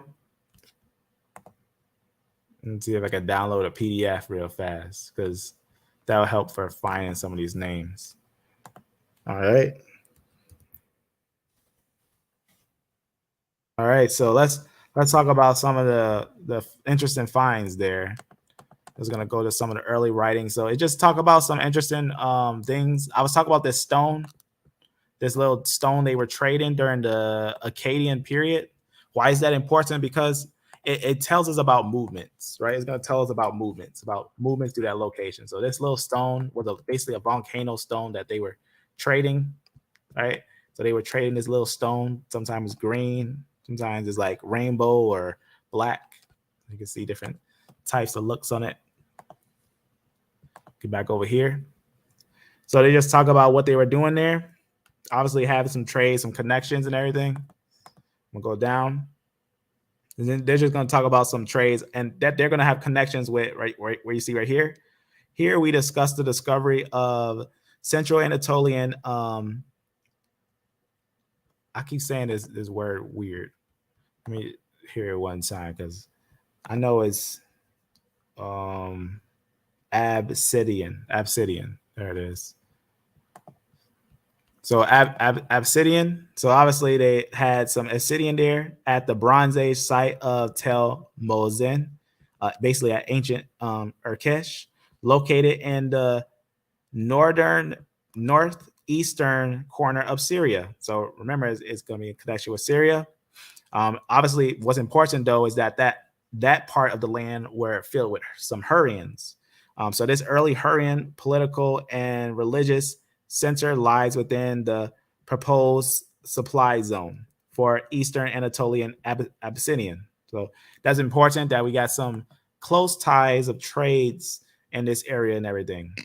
So it goes on, just talks about some changes and everything at that place of the of Urkesh. Represents a change in northern Mesopotamian regional Damascus. How I say Damascus? Basically dynamics during the Akkadian period. So that's the time frame that we're looking at for those Ebla tablets, right? Just talk about the movements and everything from Urkesh to some other places and everything during the time of the Akkadian period and everything. For some early connections, I'm gonna skip down to get to some of the meat that is gonna start talking about here for the ties and everything. So it just talks about some of the connections and everything. Obviously, remember how they called in the land, they called some of their leaders father and stuff like that. You can see it there. For example, a myth identifies the Hurrian ancestral god Kaburi, how you ever say that idol, as the father of Urkesh. So you can see it there. Just talk about some things and whatnot, getting a little understanding of some of the connections here, right? During the Akkadian dynasty and everything. Let's go a little down. So obviously they're getting some connections, some links. Go down to another piece here. Or here. So obviously they know that the Akkadians had influence, right? It says the precise nature of Akkadian influence at Urkesh. So remember, Akkadians influenced Urkesh, and then later Eblites influenced Urkesh. So that's important. And remember, we talked about married in on Urkesh, right? We talked about that, how also married in on them. Remember, we talked about that. There's some crazy stuff that was happening in Mesopotamia. But that's something that happened right here.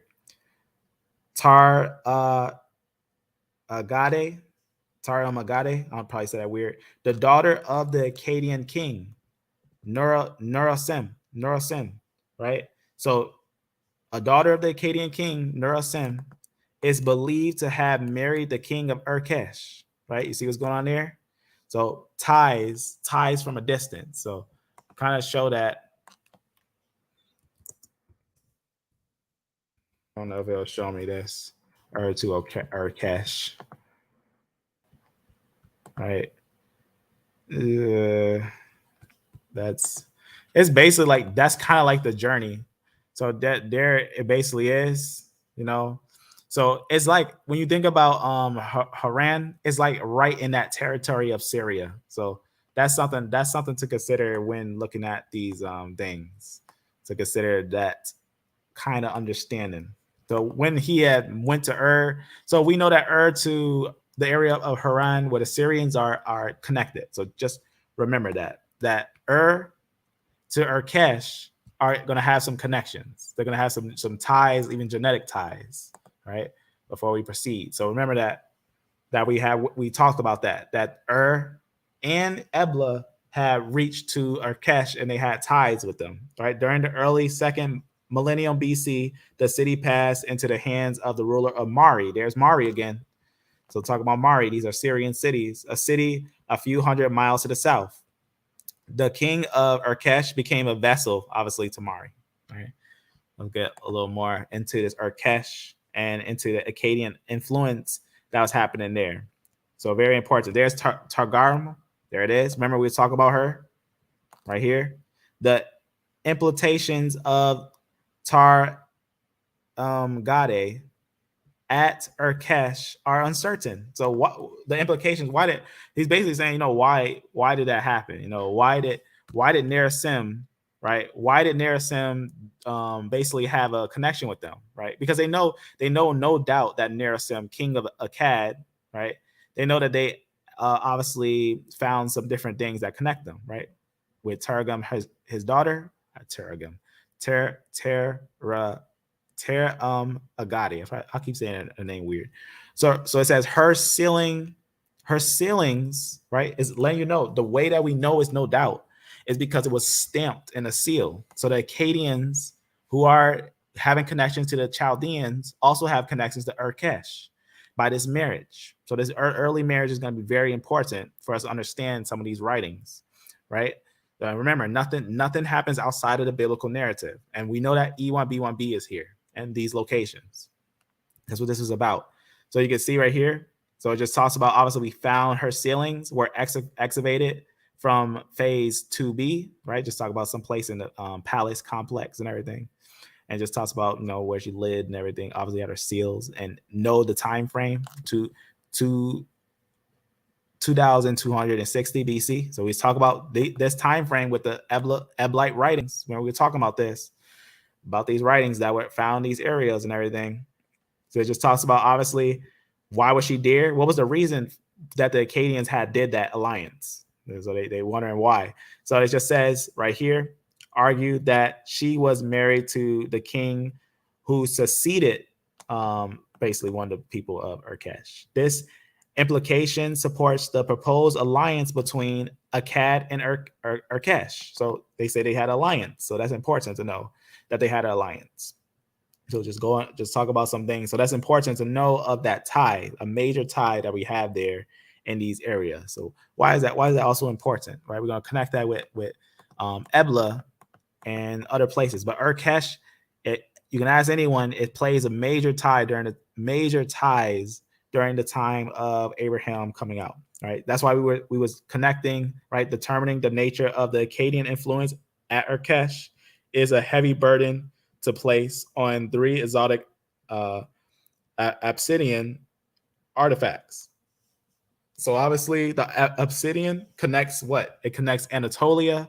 It connects, obviously, the areas that where we see the Hurrians. They would have connections to, obviously, the Zagros starting to creep down into the areas of the Levant, and obviously having connections to the Akkadians. So we actually get a major circle of people kind of coming together, making alliances and everything. So it's going to be very important that we kind of note that in these societies, a lot of different interchanging is happening amongst the people of that area. So that's going to be very important to kind of get a good understanding of the combinations of peoples in this area. So it just goes on. I'm going to skip this part right here. It just goes on a little bit of the connections with Narasim and some of those things. We'll go a little down to another interesting part here. So it just talks about some other connections. I think there's one up here is kind of, let me see if it was this one. Easily the city overcame. No. Just going on some other places. All right. This is just showing some locational ties and everything. I'm going to go down to find this other piece I want to show. I might have to type Ebla to find it. I think it's on this one.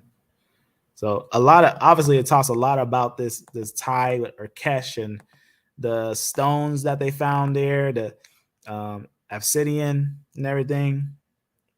So it just talks about, obviously, they have involvements, as you can see right here.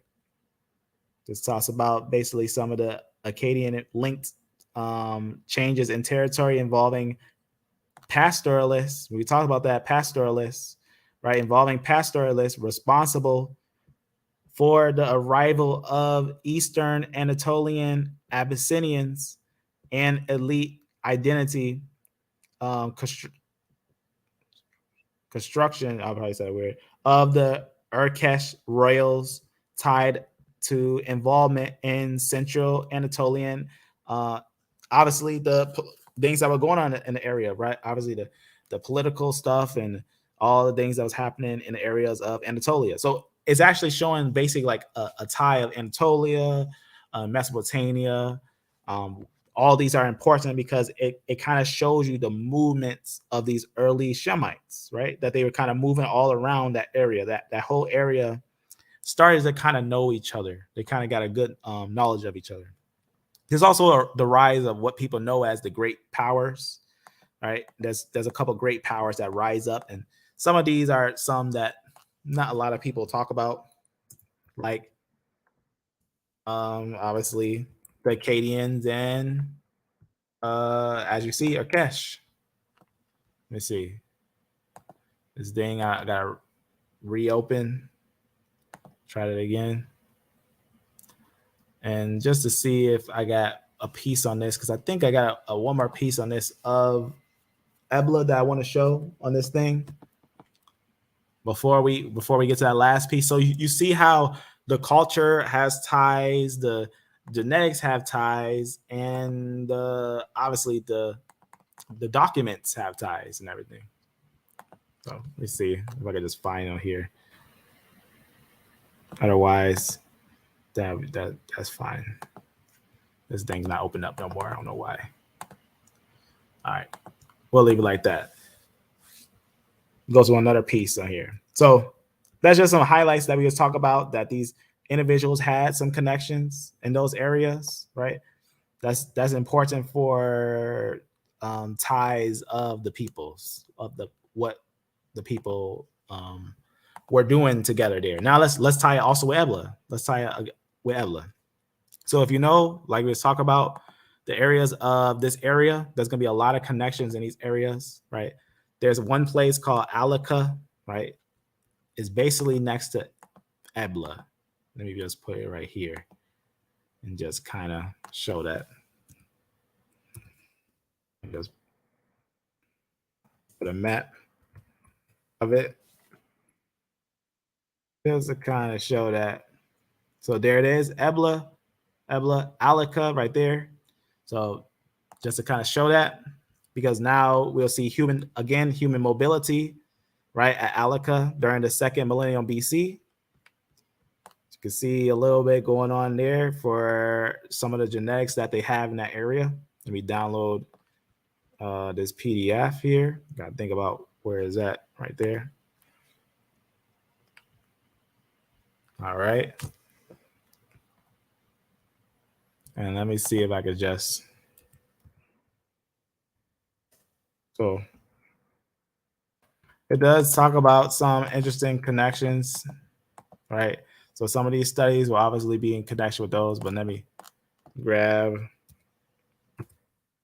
right here, Ebla.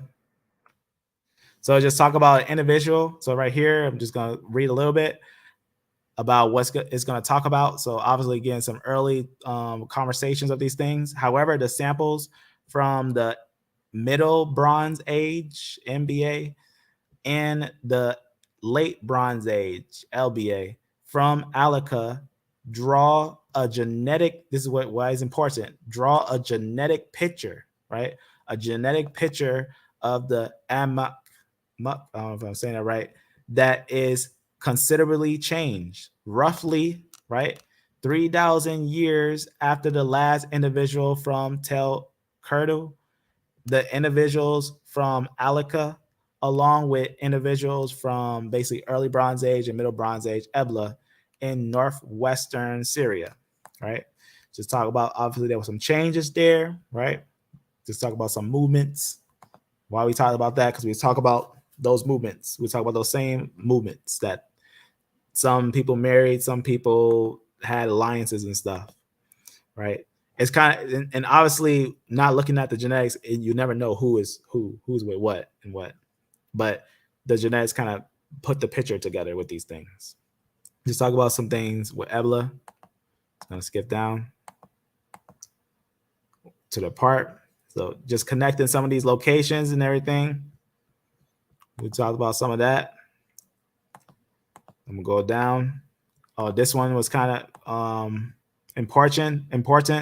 It just talks about a genetic homogeneity of the sample of Alika suggests that the recent ancestors of most individuals came from within the wider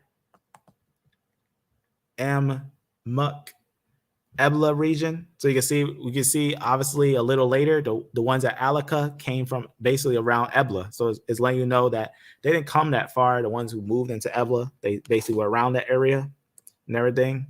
And we had also looked at some of those genetics when we look at the female lineage and noticing that if the king of the Akkadians had married in on one group, they would have a certain genetic female mtDNA, and we did see that. We saw that some of the mtDNA and everything. So right here, we're going to go down. Just talk about some of the individuals who they sampled. I'll just show it on here. So there's just some interesting papers. I'm going to go down to it where they basically show it. Okay, so this is gonna be, you know, what we was talking about. There's Ebla, right? And it's just letting you know that some that was around this area went into Alaka and everything. There's over there, all the way down there. And we know that even that all the way over there, they had ties over here. Because that's why, remember, Abraham said, my family was in Haran. So that's important that in the areas of Haran, Abraham said his family was there. So that's important to note. That he said, even though he left from Ur, where his family was buried at, some of his family was buried over there. We know that we also have to understand that he himself also addressed that his family was in Haran. So that's going to be important. So we saw that with the ties. Now, I already talked about this. This is called a PCA. So, and you notice usually they have a midpoint. They have a midpoint. They have a negative and a positive, but because they're so related, they're all on one side.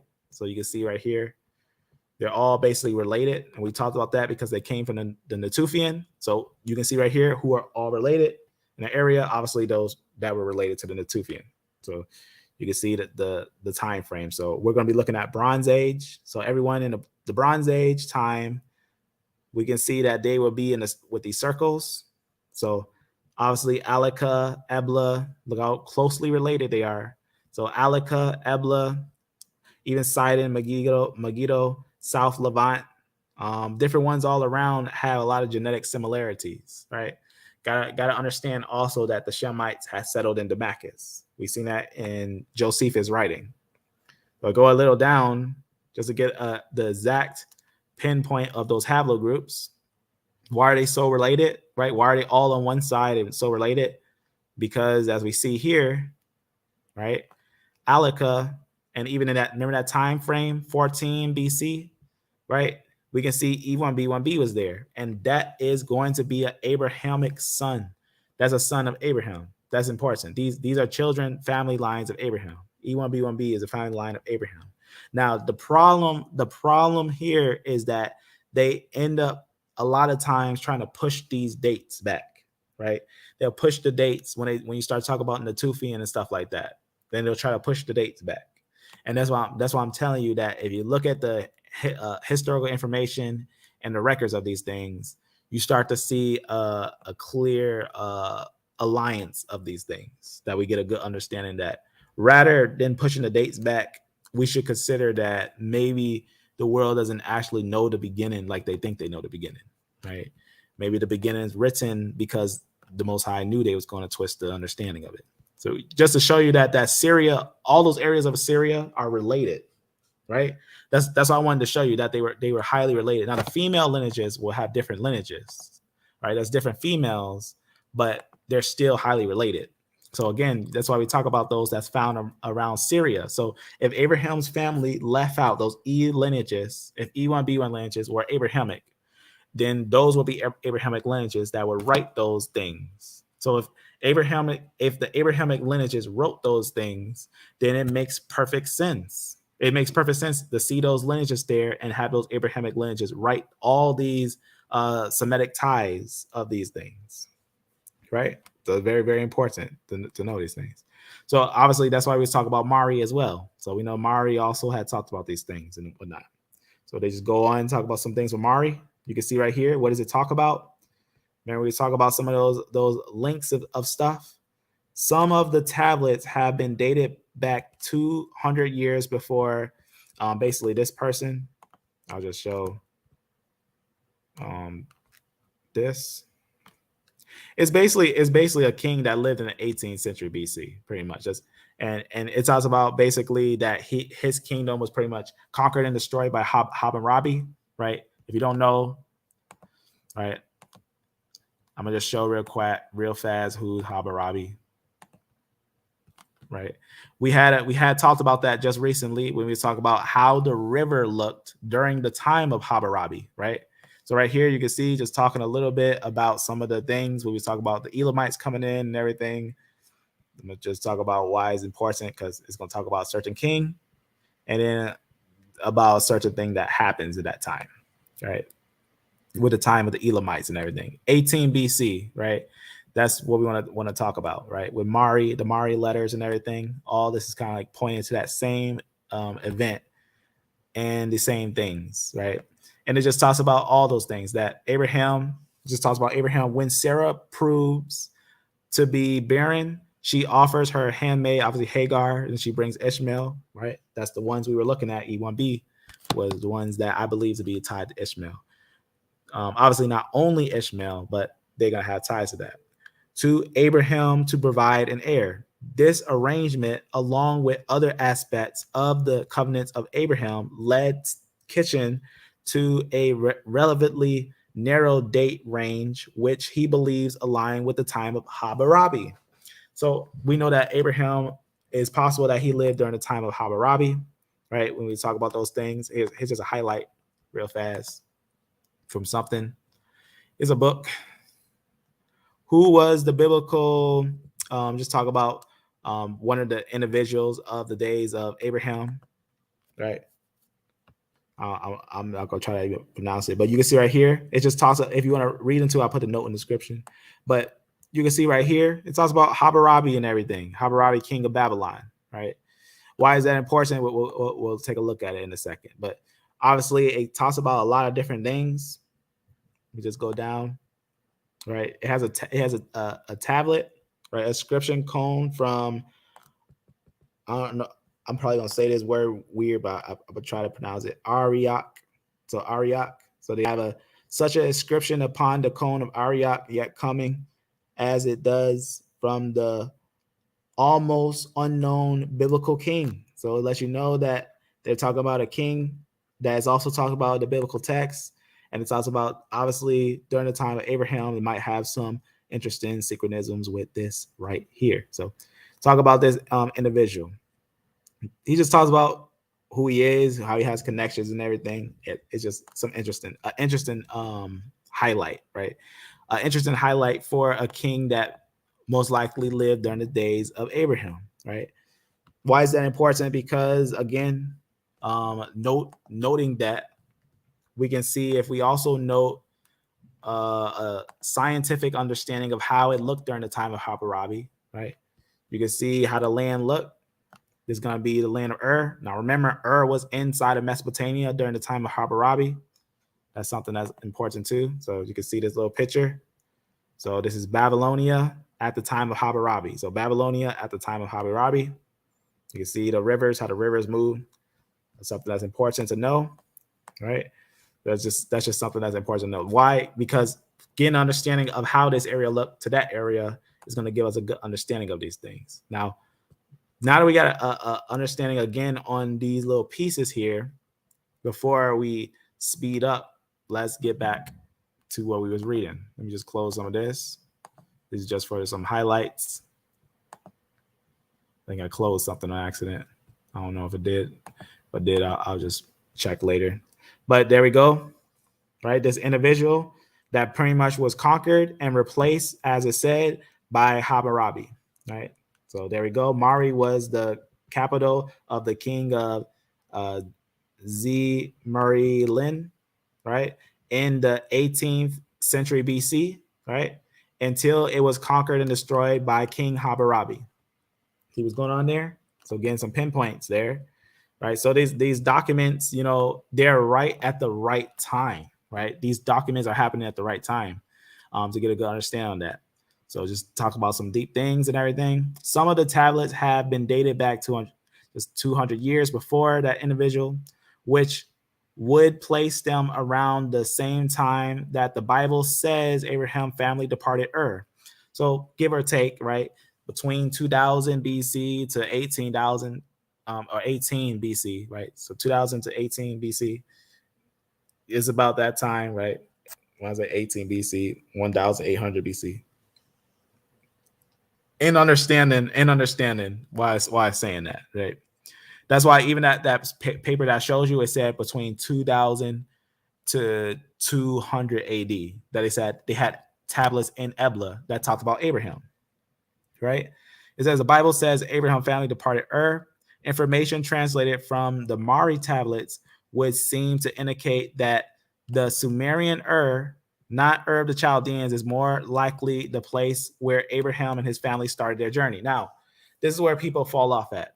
Yes, we know that Abraham had family around the area of Urkesh, but we got to also understand the difference between Urkesh and Ur of the Chaldeans, or Ur, right? It's not going to be in the same place or Urkesh, though they're going to have related family there. So it's like he could have left either one, to be honest with you, and it would not made much of a difference to genetic factor of it. But he did leave both of these areas. And remember, we already established that Ur and Urkesh, which is the Sumerian Ur, or the Ur of Syria, around the area that is talked about here. These two nations had ties, right? They already had genetic ties together. They were linking together, pretty much, to make it short, right? We had talked about that too when we talk about Sumeria. We know that it had the Tufians there. That's the same genetics. Is most likely the place where Abraham and his family started their journey. And remember, all this information is also important to know that, remember, when people think about the Hamite Nimrod, remember the languages at the time of Nimrod didn't die in Babylonia, right? Nimrod lived, and God confused their language and scattered them. So it's nowhere does the biblical narrative or anywhere says that Nimrod rested in the area of Sumer, though he was the one that was there first in the lands of Shinar, but kicked out after they had brought the people to the location and wanted to establish the people. So you can kind of get a good understanding of that when you see that the biblical text kind of gives you the picture of what happened, that at that time they all left the area. So then another people was around the area. So then we get the Shemites around the area. We know this because different writings like Josephus tell us the Shemites were around Damascus and India and stuff like that. But then remember, some of the sons of Japheth come down into that area, basically going through India and through the Caucasus Mountains. But you can see right here, it just goes on. He just reads a part of Genesis, right? That's a great scripture. It just talks about basically, some of the information that it talks about there, right? This is kind of an interesting scripture. I'm going to skip that part for now. But it goes on of Haran and Sumerian, right? Just talk about the Sumerians and everything. I'm going to go a little down and just talk about some of the Mari texts and everything, because the Mari texts, just like the Ebla texts, are written in Semitic, right? Obviously, some people say the Abraham has ties to the Amorites, right? If you know, the Amorites aren't really a people, right? The Amorites originally, when you take the biblical text, the Amorite was a son of Ham. But remember, like I said, a lot of these nations were named off of the sons of Ham, and people walked in the names of those sons. So they have neo names of them. So they're walking that name. That doesn't mean they're originally that people or all that people. Doesn't mean the Amorites weren't all sons of Ham, but they could have easily been people that mixed into the Amorites, right? Shemites, Japhanites, all that could be mixed into the Amorite clans, because the first stronger powers were the Hamite nations. So it's kind of like a nation having the name, I don't know, some name of some nation that rules today, and then someone just going in that nation and having that same name, right? And then that's why you have neo empires or dynasties and stuff like that. All right, they always remain the same. But it goes on. It says from these artifacts and others, some scholars have concluded that Abraham's family may have been Amorites. So careful with that. Be careful with that, because I've seen people try to make the Shemites Amorites, and that just shows that they might not fully understand what is an Amorite, right? Amorite is not going to 100% be one line, right? It's going to be basically a group of peoples. So that's something to consider too, right? They're not a Hamite on the sense of an Amorite. A Semitic tribe, so that's important too. They're Semitic, a Semitic tribe that began to migrate out of Mesopotamia around 2100 BC. Now, I don't believe Abraham is the Amorites. I don't think his movement and his exact time moved with the Amorites. I don't think that at all. I think some of the Shemites could have mixed in with the Amorites. I don't think that he was an Amorite. That's important. So the Amorite migration just talks about everything, obviously destabilized Ur, where some scholars estimate the collapse around 1000 BC. It just goes on a little bit on there and everything. So obviously the writings and everything are important. And then remember we talked about obviously the refuse from would have encountered Eblites. Remember we talked about that? As a result of these findings, the archaeologists now surmise that these who wanted to escape the era of civil strife had only one direction to go for safety, north. Remember I was talking about that? That when the land of fell, that the people in Samaria went to Ebla, right? They went to well, not Ebla. Let me get that right. Elam, right, and Susa. They went up Elam and Susa, and in fact, some of them even went all the way up to the BMAC culture. So they went north. South of Mesopotamia was the sea, known now as the Persian Gulf, right? Just talk about that area, that corner that I was talking about last time. That it's possible that must have been the Garden of Eden because it had lakes underneath that water that spilled into the area of the Persian Gulf. Nothing but open desert lay to the west. To the east, refugees from would have encountered Elamites, right?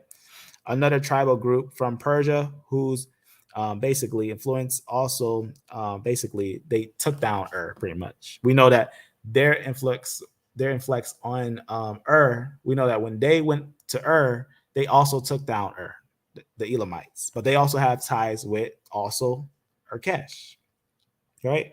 So let's keep going a little more into it.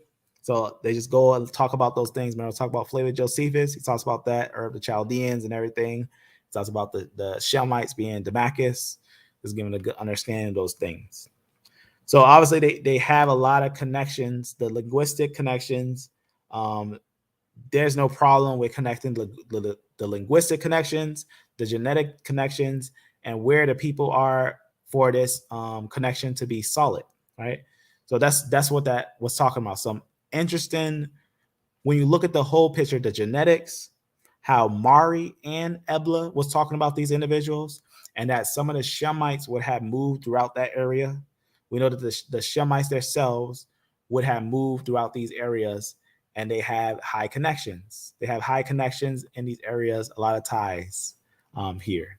So the only thing is, if someone's going to conclude that these dates are solid, like if they're going to say that we got dates 2000 BC, we got dates 10,000 BC, we got dates this thing, are they going to say that they 100% know without a doubt the ages of those tablets? The same tablets that we know be lying about their ages. They lie about how long they rule and things like that. So that's something that we got to understand. That are we going to say, because remember, if we consider this, let's consider the biblical context of the understanding of how the flood happened. Now we know all these societies, every one of these societies write about the flood. They all write about the flood. But the time frame that's being estimated, we got to be careful on that, because I think anything that's over 3,000, anything that's over 3,000 or 2,000 BC is going to be exaggerated. Things over 2,000, 3,000 BC, they're going to start becoming blurred and exaggerated.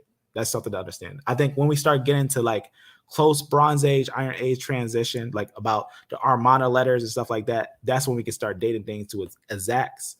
But when we start to look at stuff 3,000 and 2,000, things start getting exaggerated. That's what's important to understand when you look at these things. A lot of these things start getting exaggerated. But we do see that these documents do talk about Abraham and talk about some of the different individuals. They talk about the land, the linguistics match, the genetics are there, and all these things seem to make perfect sense, is what I'm saying. So all these things seem to make perfect sense. So what I'm saying is that, looking at the whole picture, I would say, obviously, we should believe the word itself. But I think the Ebla tablets and the Mari tablets is a great example for a linguistic understanding, time frame understanding, obviously understanding that these biblical characters and some of the idols that they were fighting against existed.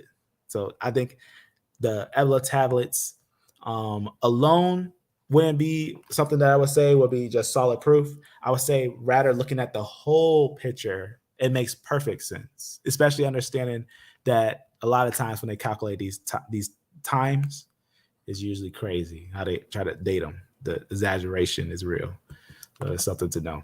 But let's see if they have any other questions. So I just want to show that real fast. Some interesting find, right? Is it something that would change someone's life? I think, it's something that is interesting to get a look in. So just get a deep dig in it. God destroyed. Let's see some of these things. God destroyed the giants in the flood. How was there giants in David's day? That's a perfect question. And we talked about that. Let me show you something real fast. That's a great question. So how would, let's say we have a line. Let me just draw something. So for this, I'm going to paint something. I'm going to paint something to kind of make it express what you're talking about here. All right. So let's just say that we have, obviously we have, let's say this is Cain over here. This would be Cain right here. And this would be Adam. Let's put them over here. This will be Adam. Right? Let's say this is Adam, this is Cain. Cain has sons, right? He has sons, and his sons have sons, and their sons have sons and sons, right? So that's a tree. Let's say they all have sons, right? His sons have sons, and their sons have sons, and their sons have sons, right? So just to get a little understanding of that. Adam also like that. So we know that from a line, we know that obviously Cain kills Abel, but then he has another son, Seth, right? He has Seth. And then later on, he's going to have Noah, right? He's going to have Noah. And then from his line, we know we get 3 splits. We get Ham, Shem, and Japheth, right?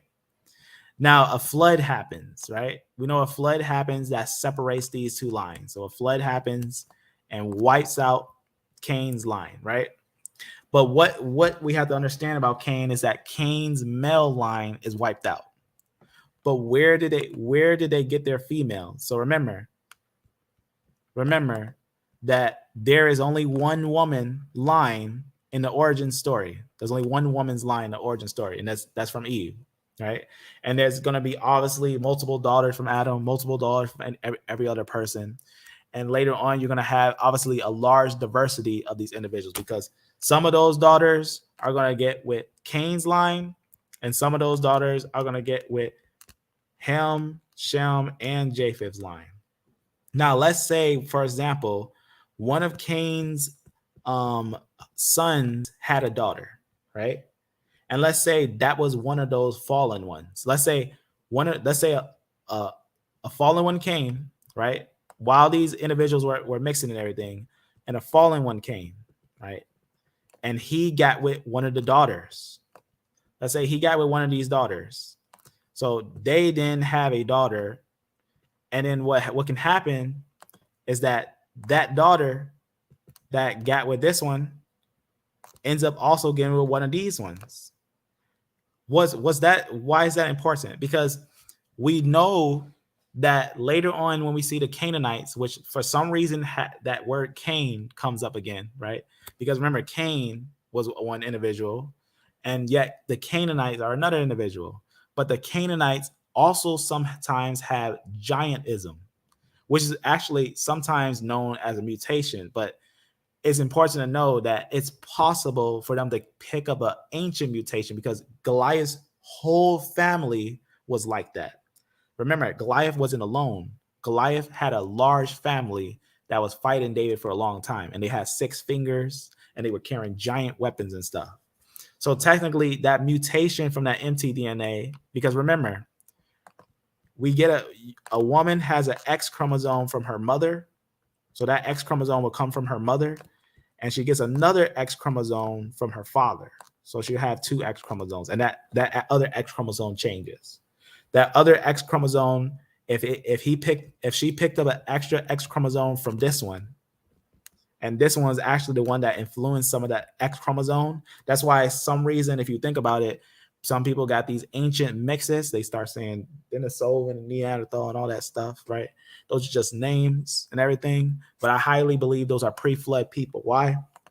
Because if we look at some of the finds of Dirt Cave, every single individual who's a Neanderthal, Denisovan, and whatnot, and these were known as giant people, they're wiped out.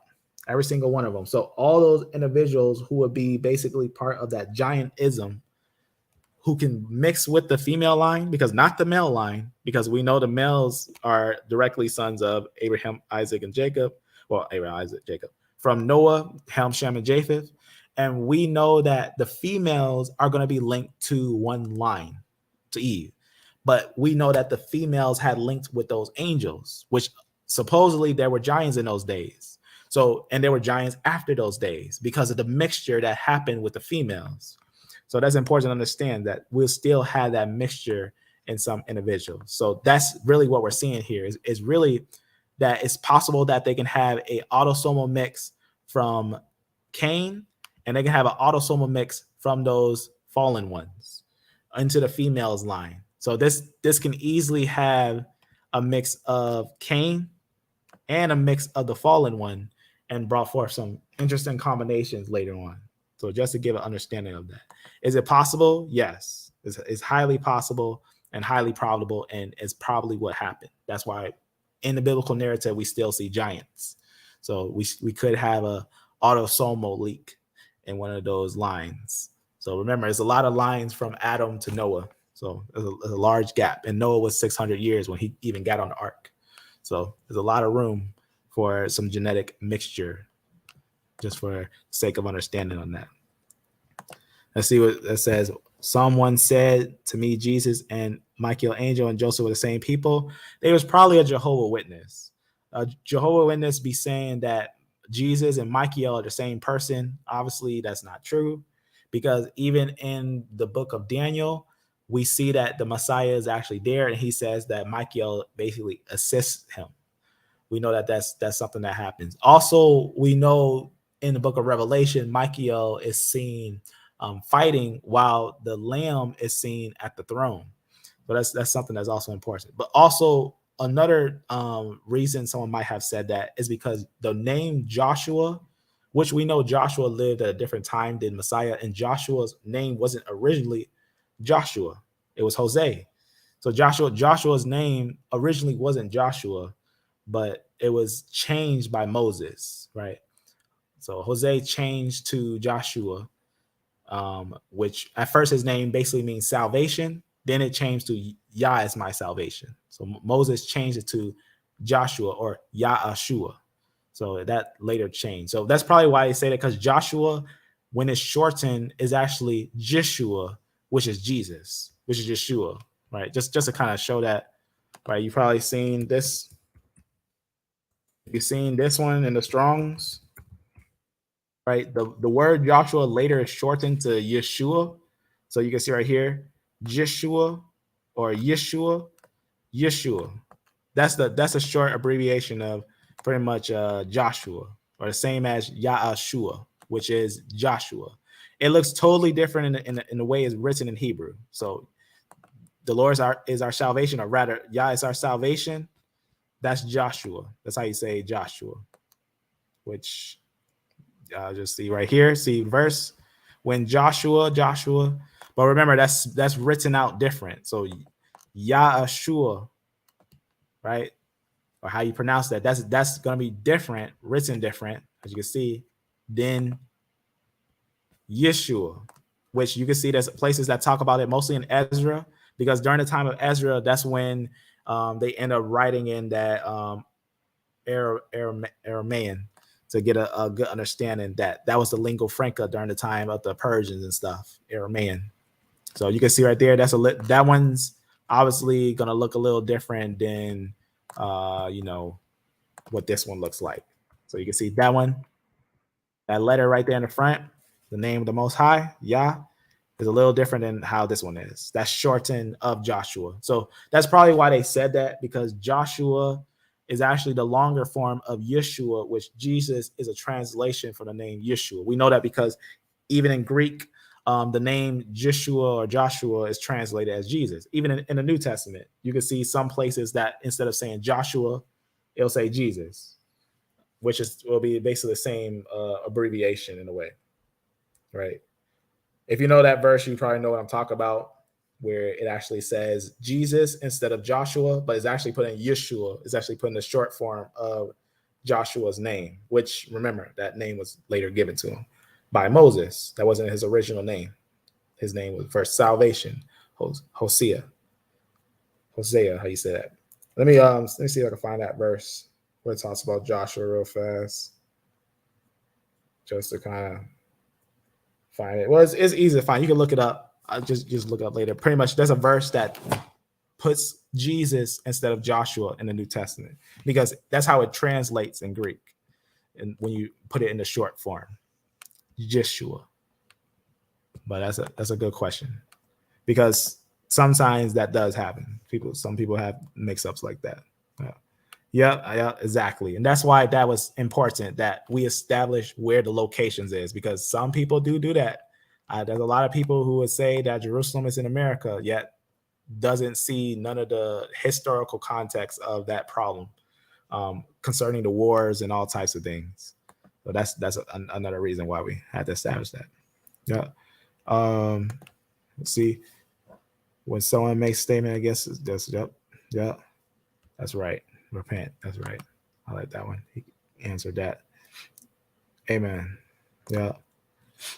I think it's kind of giving that highlight there. Giants after the flood. That's right. That's absolutely right. Genesis 1 and 22. In fact, look at that verse real fast. 1 and 22. Genesis 6 and 1. 22. 6:1 to 22. That's the verse, right? Because it just talks about obviously humans were increasing, and daughters were born to them and everything. And that's the verse that tells us about that event, right? Some people try to say the sons of man were Cain mixing with the daughters of Adam, but that just doesn't make sense at all. That wouldn't make any sense, because it was never said that Cain can't mix with the daughters of Adam. So rather is what it's saying. So they built the ark and everything, and then after the ark, we know what happens after that. So that one is a very important verse. That is a very important verse, right? That's right. And see, is there an ancient E1B1A finding in South America before they reach Africa? How it get there? Yes, there was a E1B1A found in South America, Peru, before it even went to Africa. So all the fossils, the actual legit fossil culture of E1B1A in the areas of Africa actually is younger than the E1B1A that we found in Peru. And the way that it got there was that is a long story, but I can quickly summarize how they got there. Pretty much, when they was in the area of Sumer, there was a culture that was up in the north that pretty much moved throughout the area. Let me just grab a note from here. And that culture moved from the Levant, and it was called the Cauldron culture, right? At first, they were in the area of the Natufian area. So it is like a little understanding of the Natufian earlier lineages. Some Natufian are said to be like 39,000 years ago. Just saying that where they were, so about Mesopotamia a long time ago. But they know that from the Levant, they moved to other areas in a culture right here. Let me go down to it to point it out, or might have went right past it. Let me see here, right here. This one right here. So it's called the Cauldron pottery culture. So this is actually how it moved. It left the Levant, and it was found over here. It was found over here about 7,000. That was an E1B1A found. This is the said time frame. Found about 7,000 BC. So you can see it's about this time frame. So a little about early, at the early point of this, right before they settle in Spain, because this is a movement that they moved to here to Spain. It actually moves to France, and it comes over here. And some reason it got a ride with somebody. It had to get a ride with somebody because it ends up from here, which I already showed, the one that was basically 7,000 BC around that time in France. That one moved all the way to Peru. That one went all the way to Peru. Let me actually go to that on here. Well, right over here. Now I see which one I closed. It was one that note that has the fossil. I'll open it up real fast, and I'll show you where that's at. And you can get it from this note as well, which is going to be basically information of this culture. And I'll show you the culture right here, because there is no Mesolithic or Paleolithic or Neolithic E1B1A fossil found in a culture. I've been asking somebody to provide that information, and no one can, because there is none. But here's the oldest E1B1A right here. That's in Peru, outside of Africa. So you can see right here, Chile, and the areas of Chile, South America, and this culture right here in Arica.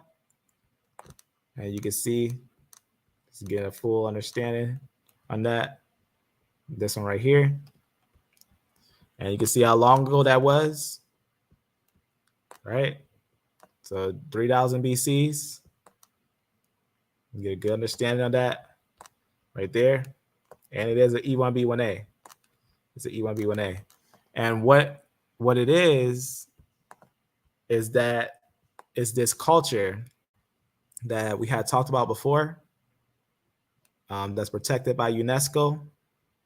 Let me just kind of show that culture here, right here. I'll just read you some quick highlights from this. All right, just right here, this is just talking about some of the tablets. Right here, this is going to be an interesting writing that they found there. So I just talk about these certain dynastic tablets, right, that they found in connection to ancient Mesopotamian cuneiform. Why is this important? Because it's talking about the king's list, right? And it talks about certain collections that they unearthed from Susa, right? Why is that important? Let me just show you real fast. So they just say the Egyptians may have the most famous mummies, but they are not the oldest, right? And it talks about the, I don't know how you say that, Chinchero people of Chile, right? Of the certain desert, the first to mummify their dead 7,000 years ago. So you see what we're talking about there? They say that they were doing that before the Egyptians were doing that. And it says the Chinchero are the very first people to inhabit the north of Chile and south of Peru, right? Said this individual and physical anthropologist from the university of this university, right? It says they are the pioneers of pretty much the desert, of this certain desert in South America. And he added, they are also the first known culture in the world to mummify their dead, starting around 5,000 BC, right? So you can see what's going on there. So this was just talking about some of that culture. That culture was being talked about in this little thing, I believe. Some more on this. I'll go to this afterwards. But you can see right here, ancient mummies older than Egypt. So I was just talking about these ancient mummies in this land older than Egypt and everything. So it talks about that they were there for a long time. You can see, obviously, BC time frame, right? It was just found in 2021, but they say it's obviously in connection to Peru. Now, this is why it's important in connection to Peru, right? I'm just going to go down to see if there's anything else. It's just some mummification and everything. Go back up. So obviously had some mummies there. So why Peru? Because we know that linguistically, we know that their linguistics actually has a lot of connections in that area. For example, right here, we know that they had connections to Mesopotamia. Right here, as a Near Eastern professional, how the Sumerians got to Peru. So that's what we was talking about, that the people in Peru had connections to with that cuneiform inscription text, right? in the lands of obviously in Peru, right? 3000 BC. But we know that the cuneiform writings had went all the way across seas. You can see some of the cuneiformic writings right there. So a lot of writings that they have here. So early Americas and whatnot. I'm gonna refresh it one more time. So early Americas. Let me go back. Right. So that's kind of an interesting insight to see that culture has connections to pretty much Peru. There it is. Remember we talk about the Mesopotamian cuneiform writings and everything. So that's what we was talking about, that we have tablets that match those exact writings and everything. That basically those writings that we found also matches what the Semitic individuals that went across the seas before they went into Africa, right? Before they went into Africa, we know that those individuals had writings that link together. For example, we can go a little more deeper into it and talk about how Susa, the writings of Susa, 1850, right here. This is something I didn't go into yet, but we can talk about how the writings. Okay, so the Sioux dynasty. The Sioux dynasty is just another name of the Mandi people or the Malinki Bambara.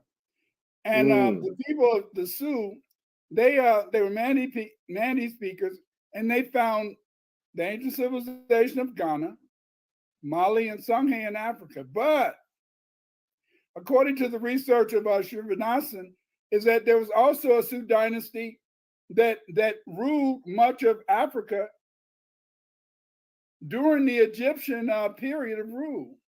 Very interesting, because we also know that the Sioux people or the Malinki Bambara people, they not only in a sense built civilization in Africa, they also built the Elamite civilization. And they built the Shia civilization in China. So these Mandi people, they had spread in a sense civilization around the world. You know, when I first started doing research, I was really interested.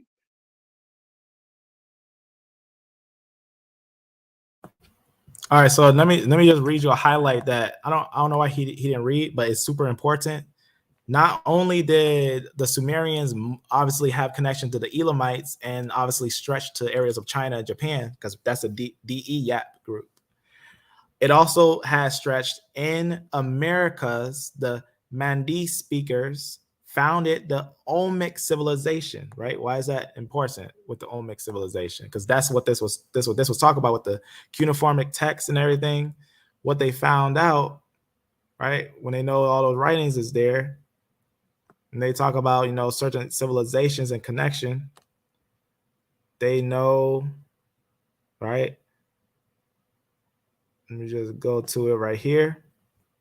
You can just get a little understanding here that the Olmecs were Black Africans or Egyptians, right? And it's just talk about that Atlantis was actually in Libya. So it's talking connections, connecting areas of South Africa, Libya, right? They also connect areas of Mesopotamia, the Indus Valley civilization, that's India, and obviously West Africa, right? Because he talks about certain translations, obviously having connections in in Africa, pretty much the Saharian script, right? That was also allegedly in common use in Mesopotamia. Remember I talked about that they actually translated cuneiform. They translated cuneiform using African languages, right? Because early African languages were early Proto-Shemite languages, right? So that's something that's important. So we talk about some of these things and whatnot. So we was kind of getting into some of the connections of these things, right? So it's very, very important that it goes all the way back to Susa, right? There's writings that they had was ancient writings that go all the way back to Susa, pretty much. And that's pretty much how we know they're connected. From the areas of Peru, the Sumerians had connections a long time ago to this culture, having connection with the Olmec apparently as well. So that's something that's important to kind of see. So I guess the best way to explain that is that, you know, they already know that some quote unquote, who they call Africans, right?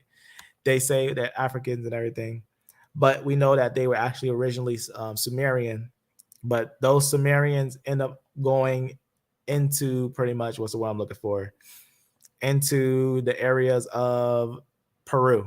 And that's from early traveling. And remember, they were sea people at first. They were not sea people, they were seafaring people. Because remember, during the time of Cain and Abel and all that, and Adam and all that, everything was all a certain world. But then after the flood, right, they're on a boat for a long time. They were building a boat. Those were early boat building people, right? They were building boats for a long time. So we shouldn't be worried that they were traveling so far so fast. So it kind of makes sense that they were multiplying. They didn't have enough room. Some left that area, and also their language is found. So that's what makes it important to see those things. So that's why they talk about those Proto-Sumerians and everything. And they just talk about they are believed to be obviously descended from Africans. So you can kind of get a good understanding for those things. So that link, that genetic link is solid. It's a solid genetic link. So that's why they talk about that when they talk about certain of the Africans that went to America, founded the Olmec civilization, but also have connections to Sioux. So plural Sioux. You can go into a little bit of it, the Sioux and everything. Why is it all connected? Because of these things. There's a little more to it, right? It goes a little more into it. This one is kind of interesting too. Maybe I'll just show this just for the sake of understanding of it as well. Right here. I'll just show a piece on here. So King Panya without Charles moved to the other countries and wanted them over. The Panians, they removed the emblem of the tiger, the Shrolas, and the bow, the Sheras. He in their place inscribed his reputed kingdom of Pandia, because much of the area that the Pandians took over was ruled by the Naga. The Naga, that's the name of Ethiopians. Again, if God wills, if we can keep this going, we're going to talk about the Naga, how the Ethiopians ruled India and Southeast Asia. We're going to talk about the Ukrainians. I'm going to let you know our history. Come on now. Came from. So Come on now. Come on, Elder. Here. Come to Scott's Survive. Now this video is made, this is super deep, but he goes into what I was talking about before about the original Davidians, that the original Davidians were Shemites and that they would have had those E groups, the Davidians. And obviously there's the Neo-Davidians and stuff like that come in later and whatnot. But the original ones, they had this, but also having connection to the Dogon speaking people, which technically are the E2 groups.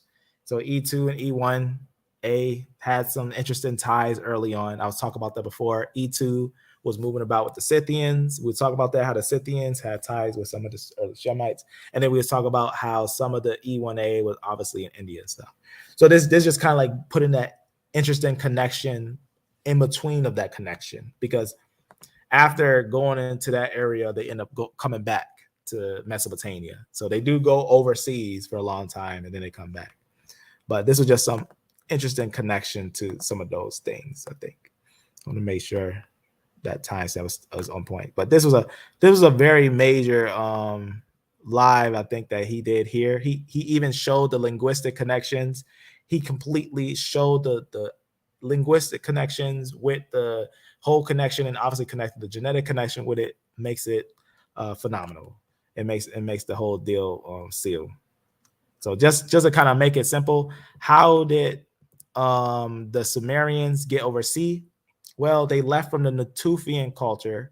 They went across the upper area through a culture called the Cauldron pottery culture, which about this time frame, they was in this area of France. And then close about the transition from this time going to another time, they left and went overseas. So they went overseas, and then after a time frame, they came back. So not all of them went overseas though, but some went overseas. Not all of them went overseas. Some from this point, they end up going downwards into these areas into Africa. Some went downwards into the areas of Africa, and they were in this area and they went through this island, and some went down and some even went down this way, and some went back this way and dwelled in the area of Susa, Elam, into Elam, and the Gutians attacked and they moved into areas of BMAC culture, which I believe the BMAC culture might be a prison. I'm not just saying that. I'm saying that because after studying on it, the Elamites might have took some of them into a prison in the BMAC culture. Right. I'll just quickly show that.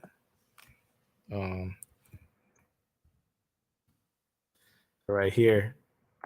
Here's just a quick little understanding of it. Right here. So it might have been a prison because it had cells and stuff. Especially in chapter 1, for which I am responsible. And I wish to thank all the authors, and especially Nadezhda Dubova, to let me use their illustrations. The area concerned is situated at the eastern border of the Iranian world. It deals mainly with the northeastern region in southern Central Asia, that is, areas that much later, during the Achaemenid and Hellenistic periods, were known as Bactria and Marjan. So before I go to that part, so this area was an area that was obviously under Akkadian influence, but then the Elamites came and this area might have been their prison for some of those groups.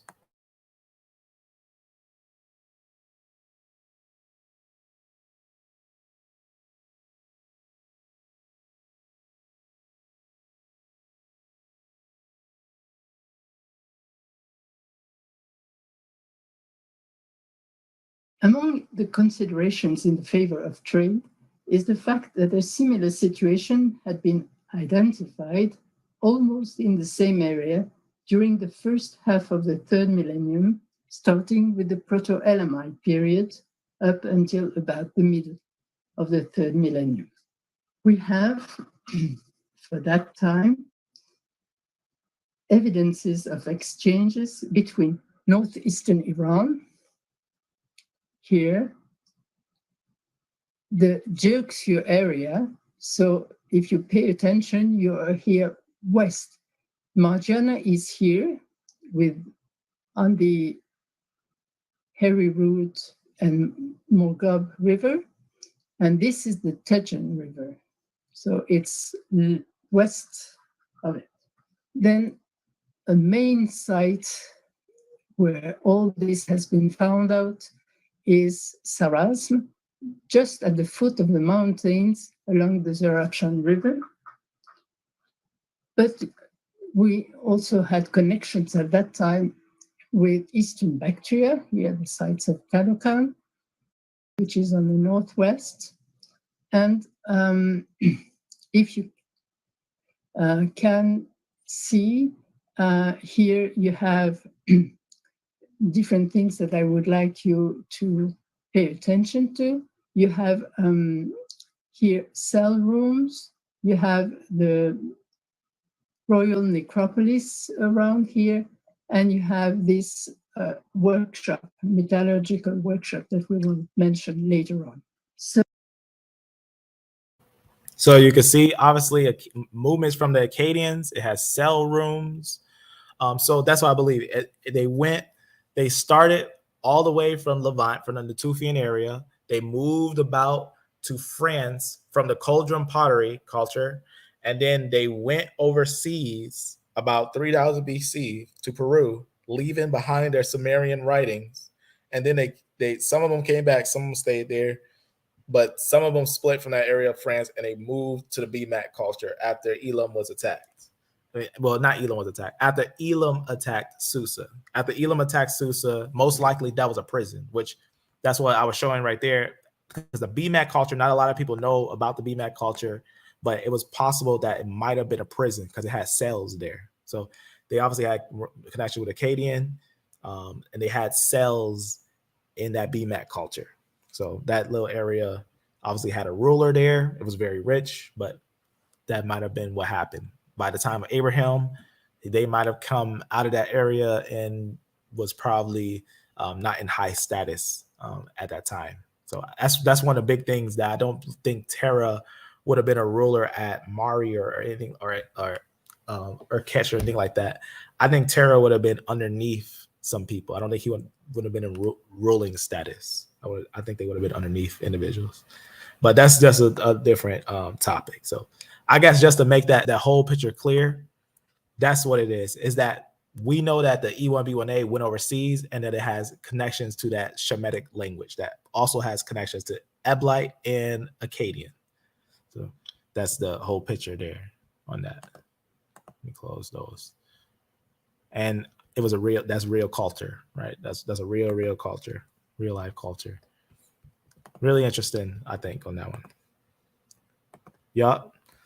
I know there's a lot of ancient Shemites, E1B1A, fossil data from Iran, as usual, E1B1A, with variants up. That's right. That's right. And that's why I think the Semites, right, the Afro-Iraqians and the Afro-Iranians, that's what they go by, Afro-Iraqians or Afro-Iranians, or Semites, Siddis, the Semites. That's going to be that E1B1A group that was also in the areas of India that I think has ties to the early BMAC culture. I believe they have ties to the early BMAC culture and just spread in that area. So that's good that you're noting those E1B1As in that area. But it's definitely, again, yep, E1B1 is definitely a Semitic branch. There's no doubt. Amen, amen. So I guess with that, family, if you have any extra questions, anything could be random, right? It could be about Christ.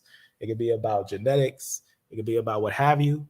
I just want to make a day where we can just touch these questions, these interesting details, because sometimes we do touch on things that might be a little more than milk, might be a little more meat than milk. But I'll put this note. While I was talking, I was making this note, and I'll put these pieces in the description here. I'll put more information on here. If someone wants to, get a little more detailed into it, I'll just make sure I put these videos in that note. So I'll put that note in the description, that note on Ebla. So the Ebla tablets, the Mari tablets, I don't think they should be discredited just because they think they're too old. I think that they're not that old. I think that it must have been some Shemites writing about their experiences with Abraham and some of the people around that area. So that's why I believe some of them may be old. Not all of them are old. I don't think all of them are that old. And even these years itself, I don't believe these years. So I thought that was an interesting find. This book, written to Oxford University. This is a book that was written, and it said Abraham at Ur, right? 2000 BC to 200 AD. So it was some writings in between that time frame, which we looked at it. Some even go to 14 BC. So Mari and Ebla, right, mentioned in the Ebla tablets. So it's very, very interesting. Very interesting stuff, I think. But with that, that's all I got for now. The last thing is I'll leave this question here. If someone doesn't believe that E1B1A is the Shemites, their responsibility is to prove if E1B1A is Paleolithic, Mesolithic, and Neolithic time in Africa. We have not found any E1B1As in the Paleolithic, Mesolithic, or Neolithic time in Africa. That's why we believe, that's one of the reasons why we believe E1B1A is the Shemites, right? Almost every other lineage is Mesolithic, and a lot of them are all over the place. But E1B1A, if we find it to its monophylactic family, it comes from the Natufian and from the Levant, from Syria. And that group also has ties to the later Shemites that stay around that area, just like we've seen in the Syrians from Alika and Ebla and all those that were related. And then we've seen, obviously, E1B1A being a group that is going to have some ties in the north before it's in the south, but goes south and develops in the south. Because remember, E1B1A has a couple of relatives, right? You got to always remember that. Obviously got Esau and stuff. And you're going to also have some of his brothers of Aram. Remember, Abraham also had a brother that had sons. So that's something to remember too. That's where the Chaldeans came from, actually, from Abram's sons, or his brother's sons, rather. So that's kind of the summary there, is that, you know, the major history is all around the Akkadian information, but connection to Kesh, Mesopotamia was highly connected. E1B1A was up in the north before it moved south. And it kind of gives us the picture of what's going on here. But that's my challenge. I ended at that. Someone who doesn't believe E1B1A is Israelites, they got to show us Paleolithic, Mesolithic, and Neolithic fossils. Not an accusation, but an actual cultured fossil. I mean, just like how I show like the blood, the life in the blood. They got to show the actual culture, the actual culture, right? The fossils and the culture, just like how we showed here. These are actual finds, is what we're showing here. So that's some information just to understand about some things. It's fairly deep, fairly deep information, but it's all truth. All of it's true. And we can match the female lineages too, the L lineages that were outside of Africa too, because they're Syrian. A lot of L lineages are Syrian. But that's all I got for you for now, family. Just want to touch some of those questions. With that, I hope that you are blessed. I hope that you are beloved. And I'm going to say the Lord's Prayer before we end. Our Father in heaven, honored be thy name. May thy kingdom come. May thy will be done on earth as it is in heaven. Give us each day our daily bread, and forgive us of our trespasses as we forgive those who trespass against us. And lead us on a righteous path and guard us from the evil one. In your name we pray. Amen. Amen, amen, family. And always remember, throughout all this deep information, our salvation and our foundation is Christ. But my hope is that Israel is saved. So with that, be blessed, be beloved, and amen.